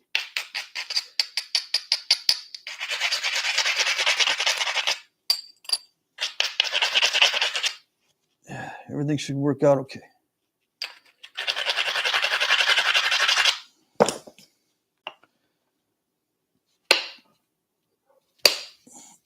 There's a bite.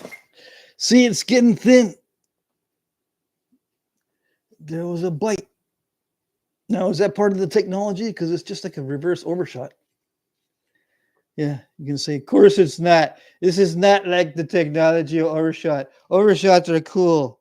It's not like the reverse overshot. The reverse is the reverse of an overshot, okay? It's the reverse of cool. Yeah, I know.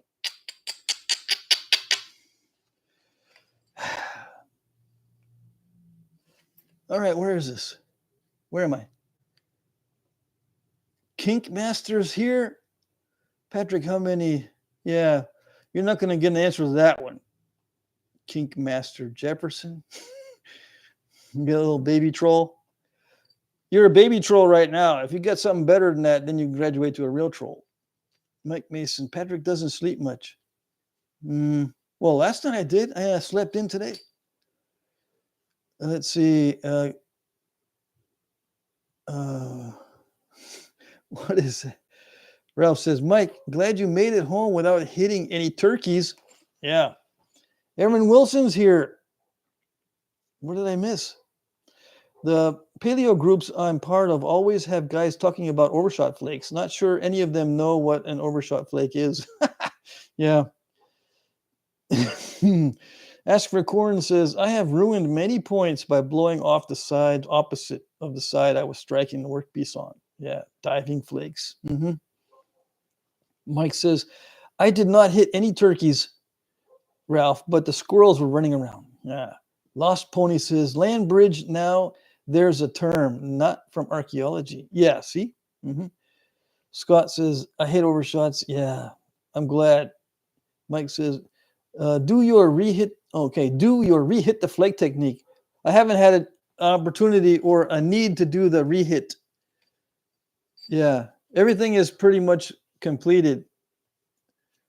So far, so good. Okay, sometimes it gets crackly where the flake will break before it completes, and then I put the flake back on there and rehit it. But there has not been a need to do it this time. Let's see. Ask for Corn says, need some luck to make them or find them. Yeah. Richard Nunley's here. Ed Gould says, I got to take care of the doggies later, guys. Jim Main is here. Hey. You made it just in time, an hour and a half late. Yeah. Hey, I'm late and I will probably lose my signal. Oh, well, I tried. Snapping happiness is bad, says Lost Pony. Oh, yes, it is. Scott says, okay, Ralph said, Scott, yes, overshot flakes are like paying taxes. Kickmaster says, yeah. Them still are little baby troll comments. Let's see. Jeremy's here. Let's see. Okay. Lost Pony says it's a notch. Yeah, that's the little ring crack is a little notch. Yeah. You can scrape arrows with it. Let's see. Zapador 1986. I used to go by the nickname Diario de un Loco. But I finally settled on my most well-known nickname online. I've been following you for quite some time now and learning from every one of your videos. All righty. Thank you very much. I'm glad they help. Mike says, only 18 likes. Hit the like button. People have been hitting the like button. Noah says, stays up all night making crybaby sandwiches. Yeah. Not anymore. Zapador says, there's no one like you here in Spain.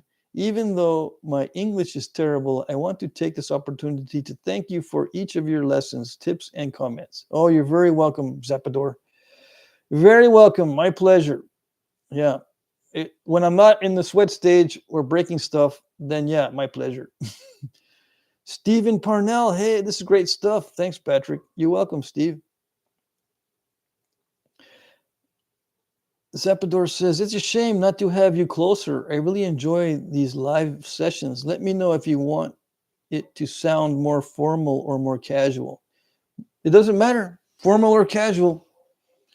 As you can see, some comments are even trollish. Yeah, they don't have any respect at all. None at all. I assume they're trying to be funny. Okay, so I don't delete them. If they're psychos, I'll delete them.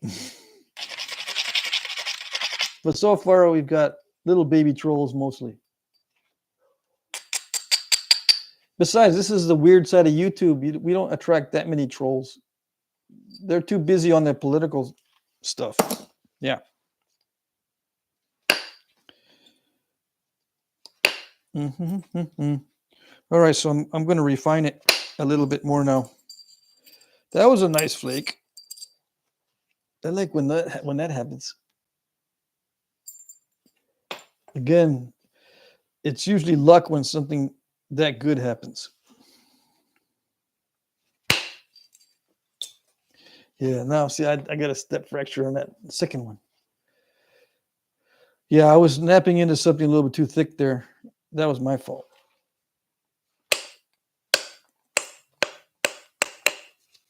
I should have waited until it got more narrow to attack that thick spot. So I'm going to take down the width where that ring crack was.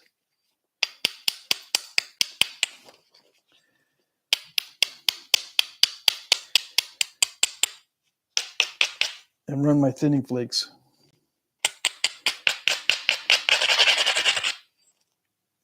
Thanks. Yeah, it's a little bit dicey. I gotta hit really hard to get those flakes to go to the center. It's getting thinner and thinner. Yeah, it wants me to hit super hard.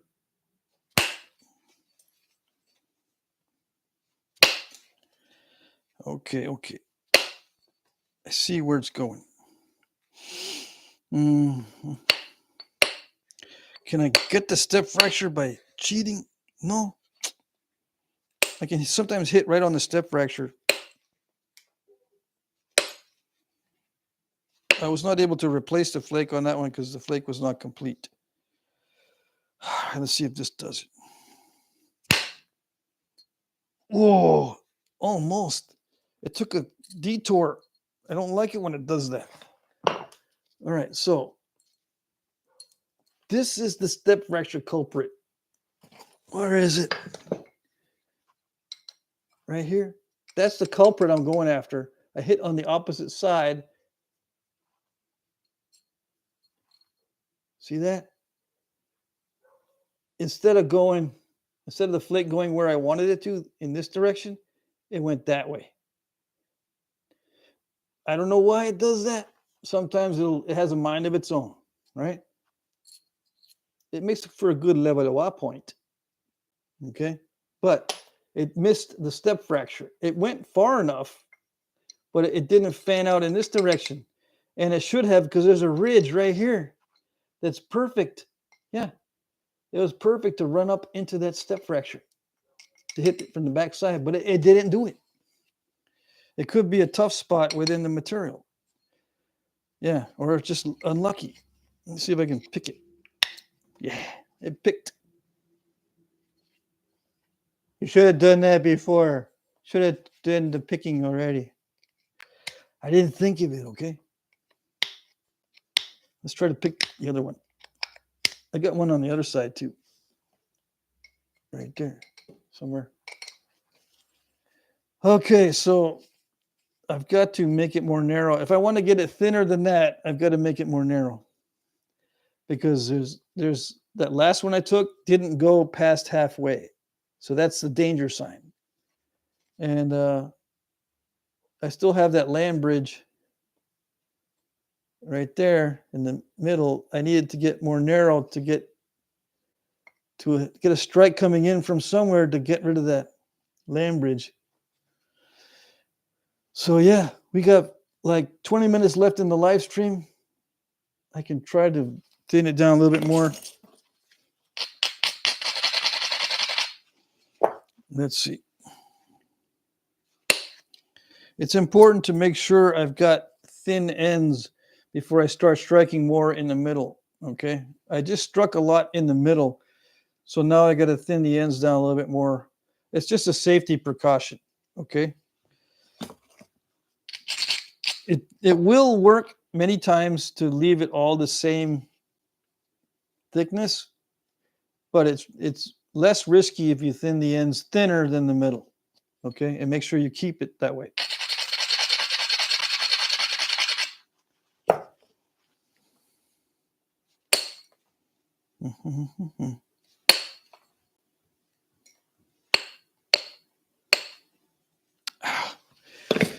Yeah, step fracture right there. The perils of getting it thinner. Yeah. When you try to thin the thin piece, I'm trying to thin a piece that's already thin. That's when you run into problems. And that's what everybody wants to do from the very beginning, even the new guys. How do I get my thin piece even thinner? I want to know how to do that more than anything in the whole world.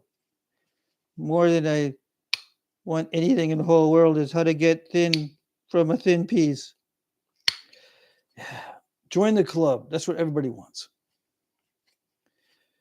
It takes time. Okay? That's all I'm going to say. For now. I'll make more fun of you later. Yeah.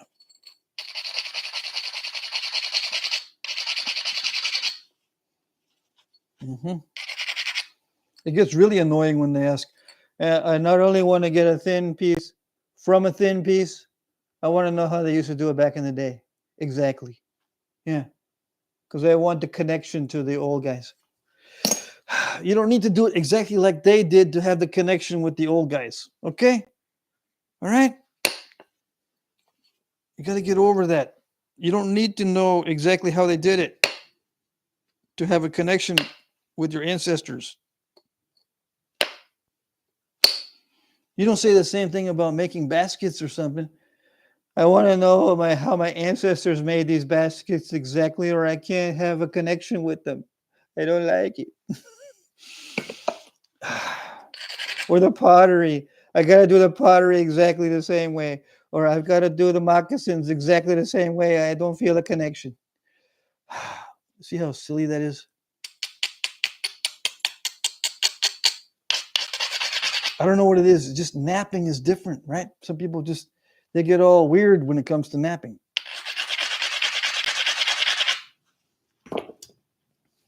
Mm-hmm.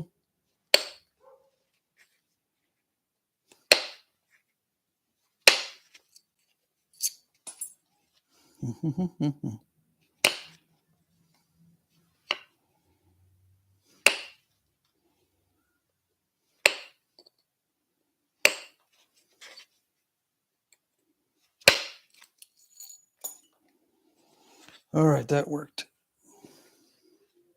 If I don't explain it, I can do it.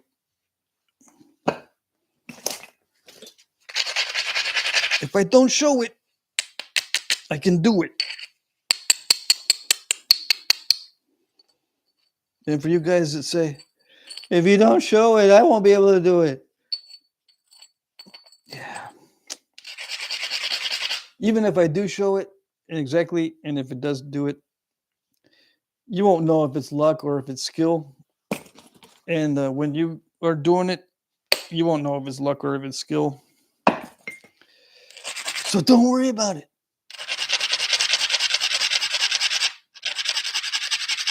Yeah.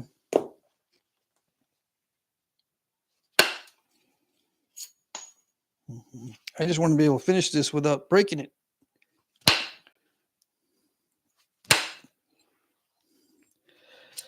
Yes.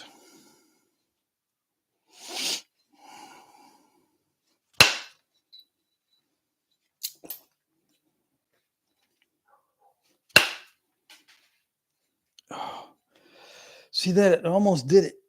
It almost got that step fracture from the other side. Or maybe it did. Let me see. It looks like it's incomplete, but maybe not. Let's see if it can. Yeah, it's not complete.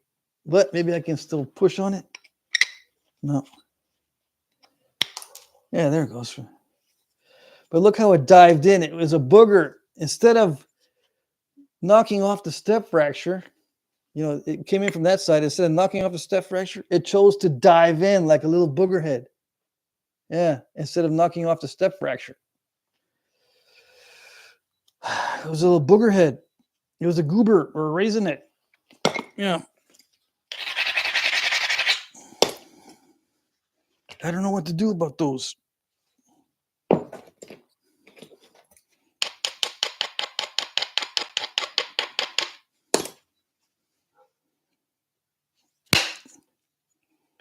Except just smashola. That one was a smashola strike. Everything got smashed. And it's still, it left some weirdness. But I might be able to get that from the other side. Yeah, I think I can actually. Yeah, it's starting to dive into the center because it's getting too flat. Yeah.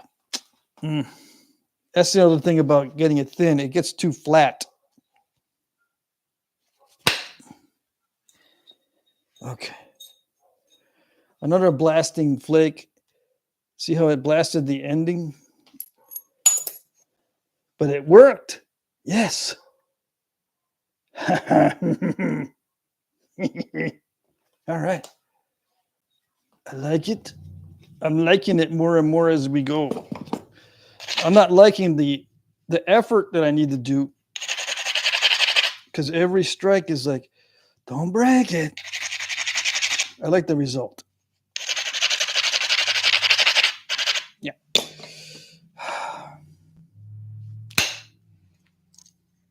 Yeah, I'm just smashing these flakes. So the endings are not holding together. I'm expecting too much from the flake. Yeah.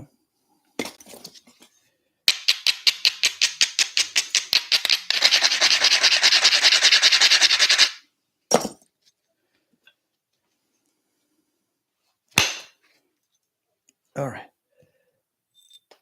Very nice. Yes. Okay, yeah. That did it. I think I got the big lumps out. Let's check the ratio. I still got little step fractures here and there. 348. I think I have enough time to do a couple more flakes. But that's pretty much, it's thin enough for anything I want to make. Okay, so let's see. 68 by 8. It's 8-1, right? 8 times 8 is 64. It's 8-1 right now, which is as thin as I want to go. I mean, yeah, I don't need to go any thinner for anything I want to make of that width. Yeah. And it has some translucency. Let's get a flashlight on this. Hold on. Oh, my poor legs. Okay, where's the flashlight? It's around here somewhere. Except when I need it, I can't find it. Okay, where is it? No, tell me I didn't misplace it. Okay. Here we go. All right.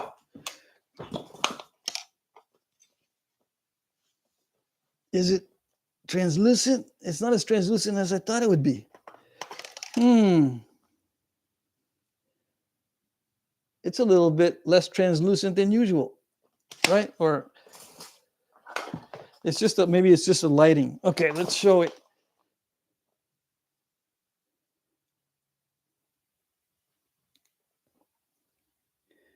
So it's still a little thick down here, but that's okay. especially for a knife blade. If I wanted to make into a knife, it's good to have thickness there because it prevents snappage right where you haft it. What did I miss? All right. Let's see.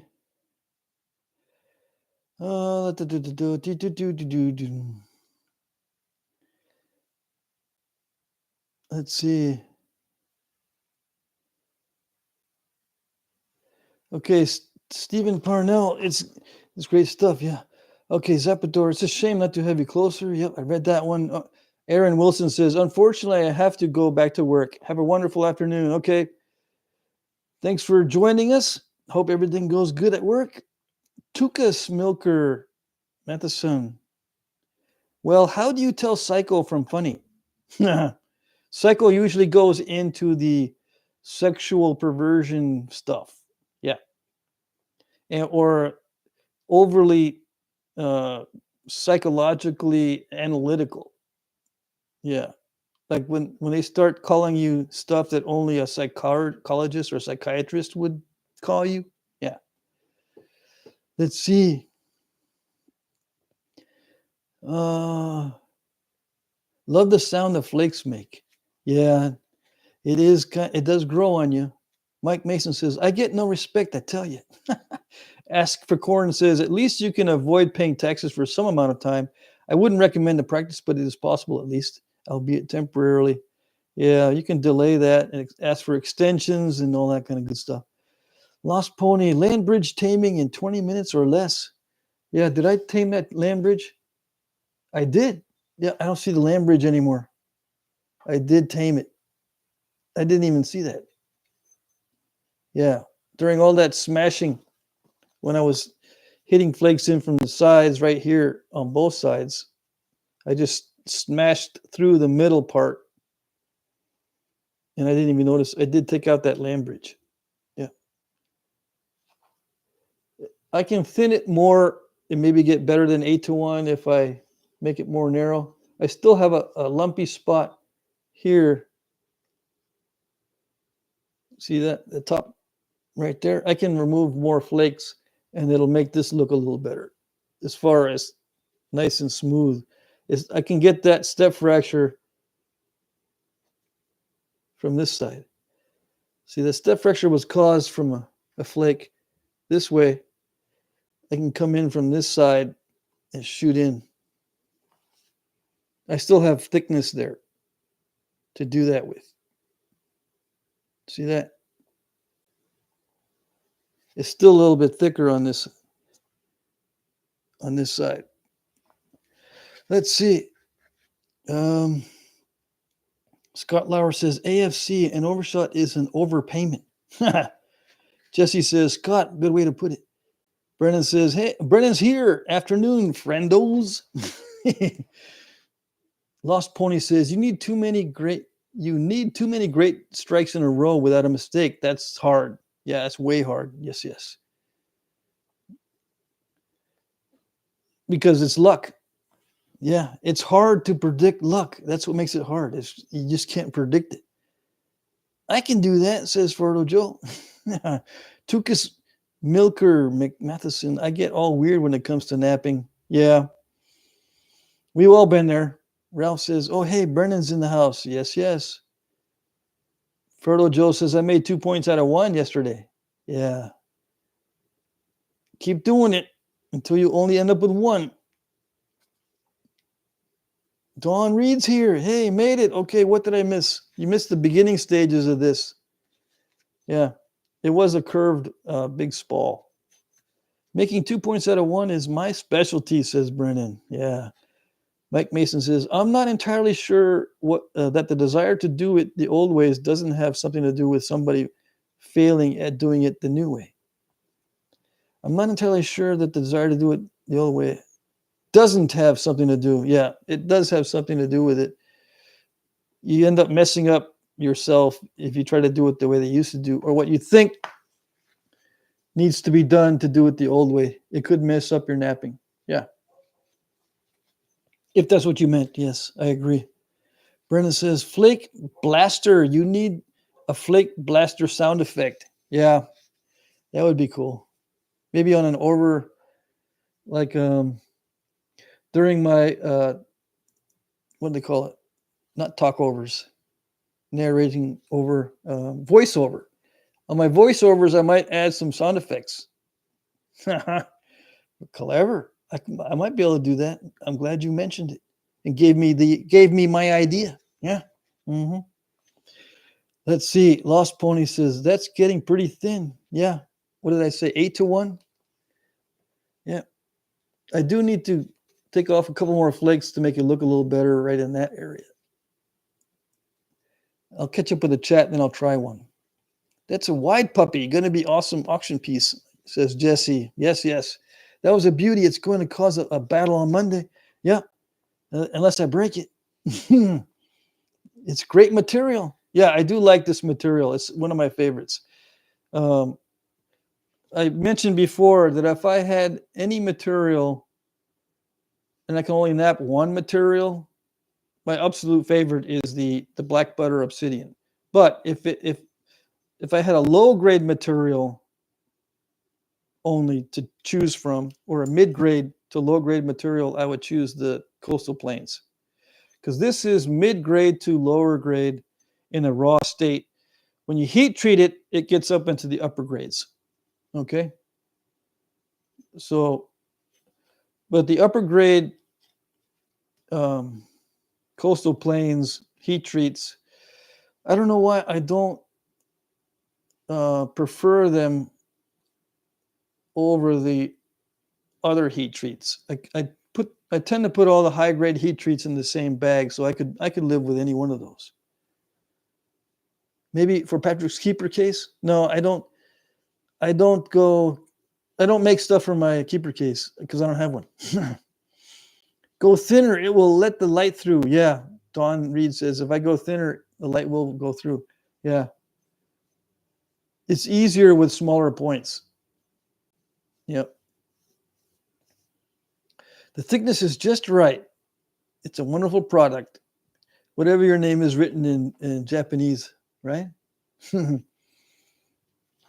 I don't read Japanese, or maybe that's Korean? I don't know. Ralph says, I see a bidding worm. Yep. It's pretty, says Mike Mason. Brennan says, on a video, you give commentary. Yeah. You could also do a few FX. Yeah. Mike Mason says, Jesse, I agree. No wrong way to catch a fish or start a fire when it's needed. Yeah. Use Batman and Robin sound effects. Yeah, that old Batman and Robin TV show. Yeah. I could do that, I suppose. That'd be funny.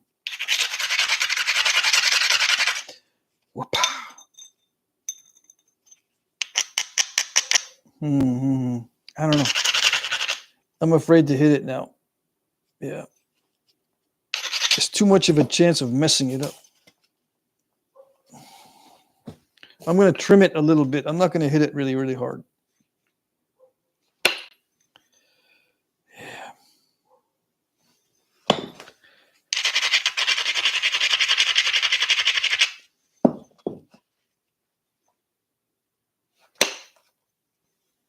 Yeah, I just got a step fracture. See, when I don't hit it hard, look what happens. Okay. Still got a step fracture right there. I'm going to have to wait till it gets more narrow to do anything else to it.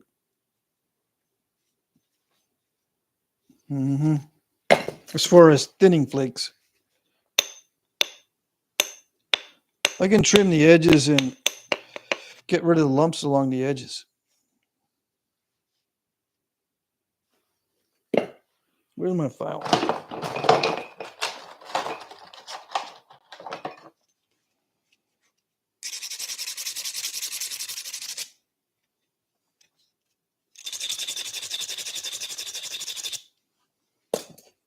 I'm just going to get rid of lumps along the edges.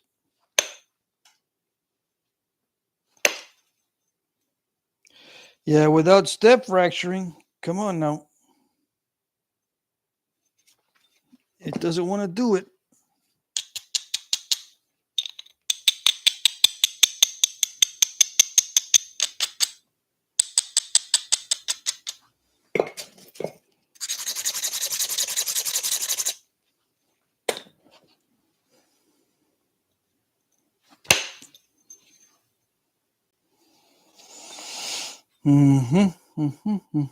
See, I just did a step fracture right there. That one right there. Trying to get that lump out. Now, if it was heat treated, it'd be easier to run those longer flakes. Yeah.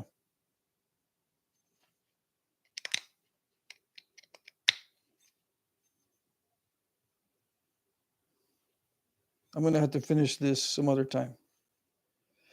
It's a little more challenging than I was thinking. If I can't run those flakes, yeah.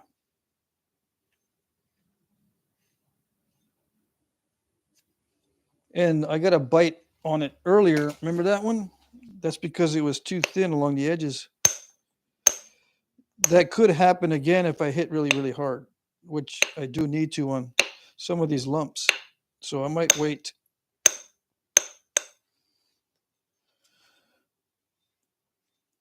If I don't leave it as is, I might wait.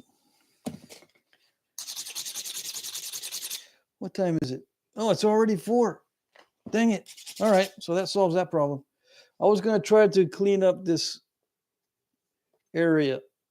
Everything else was leading up to me cleaning up this area right there. But I'm gonna leave it for now. Yeah, I got this edge ready for some strikes coming in. Okay. There is a lump here I was trying to get with my last strike right there where I stepped it. It didn't work. And I won't be able to come in straight in this way. No. It's not conducive. It'll stop right there. I don't have enough meat right here to bypass and get past that step fracture. With my experience, I know that constriction here between that flake and that flake is not wide enough to run a flake in between. Yeah, it's just going to stop right there. All right, so where am I? I'm going to say goodbye and end the live stream, but this is it. I'm glad I got this far. It looks pretty good as far as thinness goes. It could be a little cleaner, smoother, but we'll see. All right, so I'm going to say goodbye, and I'm going to read the comments, and then I'll say goodbye.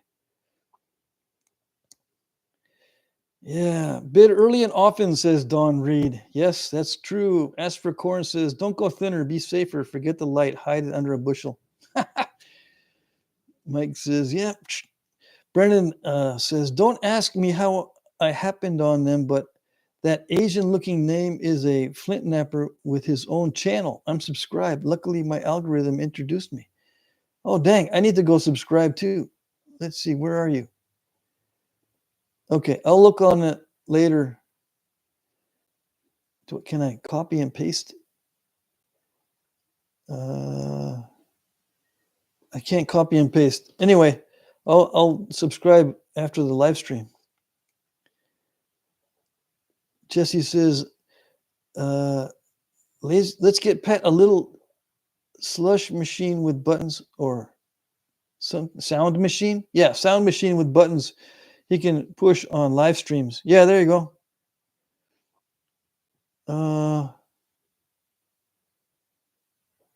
Danny Moore says, the booger picker has earned its keep tonight. Oh, yes, it has. Buckskin NYB is here. I seen your Clovis video the other day after the live stream. Looked like it hurt when you sent your rod into your palm.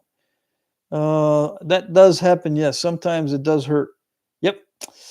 Unfortunately, Don Reed says, Danny, my grandson was here, i.e. bopper picker.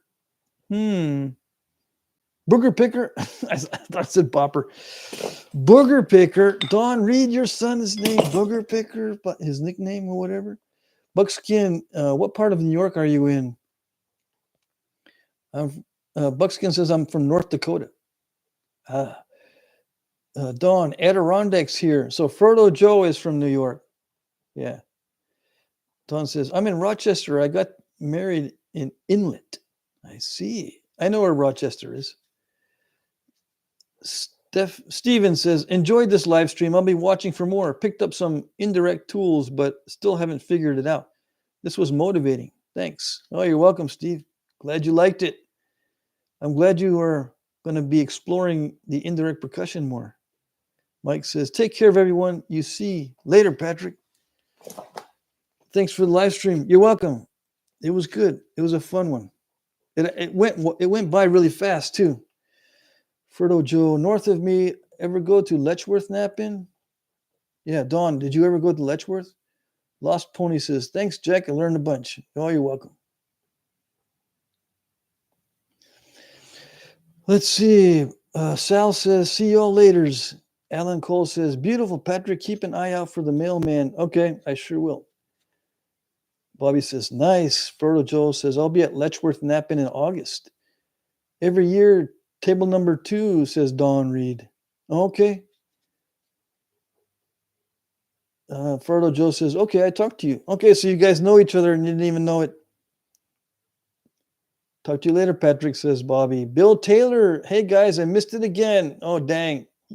Luckily, I'm still on, right? You would have come on 5 minutes after the live stream was finished. Ask for Corn says, yes, one with Dr. Phillips sound effects. Get real. Yeah. Ferdo Joe says, you were by the deaf guy. Yoon Chang says, pressure flaking raw stone. How long should I expect the flake to be? Half inch. If you can nap half inch on raw stone, it's high grade raw stone. Okay? Half inch.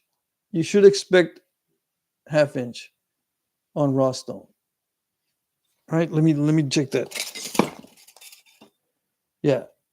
Now, there are guys that can get 1 inch flakes on raw stone, but just as a general rule, half inch, okay? So that way you'll be able to make the 1 inch wide hunting points pretty easily because you can flake to the center with pressure and thin it out and make 1 inch wide hunting points with raw stone. Now, with indirect percussion, it's totally different ballgame. But you ask about pressure flaking on raw stone, half inch is reasonable. If not, it's not high grade raw stone. Okay. Let's see. Alan Cole says, better late than never. Oh, yes. Bill says, but I'll watch it anyhow. Talk to you guys next time. Yep. Don Reed says, yes, couple tables down. Fertile Joe, I buy antlers from you or the guy buy you also. I see. Don says, yep, that's me. So Don Reed has antlers. Ross Wellman says, see you Friday, guys. Yep, next live stream is Friday. I'll put the schedule down below when the live stream's over. Mike Mason, yay, off work. Thanks for the show, Patrick. You're very welcome. Ralph says, I won't be at Friday's live stream going turkey hunting this weekend. Hope to get some feathers for Patrick. Awesome. Okay, that's it for the live stream this time. Next one is Friday from 8 to 10 p.m. Eastern. Okay, 2 hours. But it's just talking. The only napping live stream I do is on Wednesdays. Okay? All right. So thanks guys for showing up and for participating, all the comments, and thanks for the super chats and the donations. I'll see you on the next video. All righty? Bye-bye.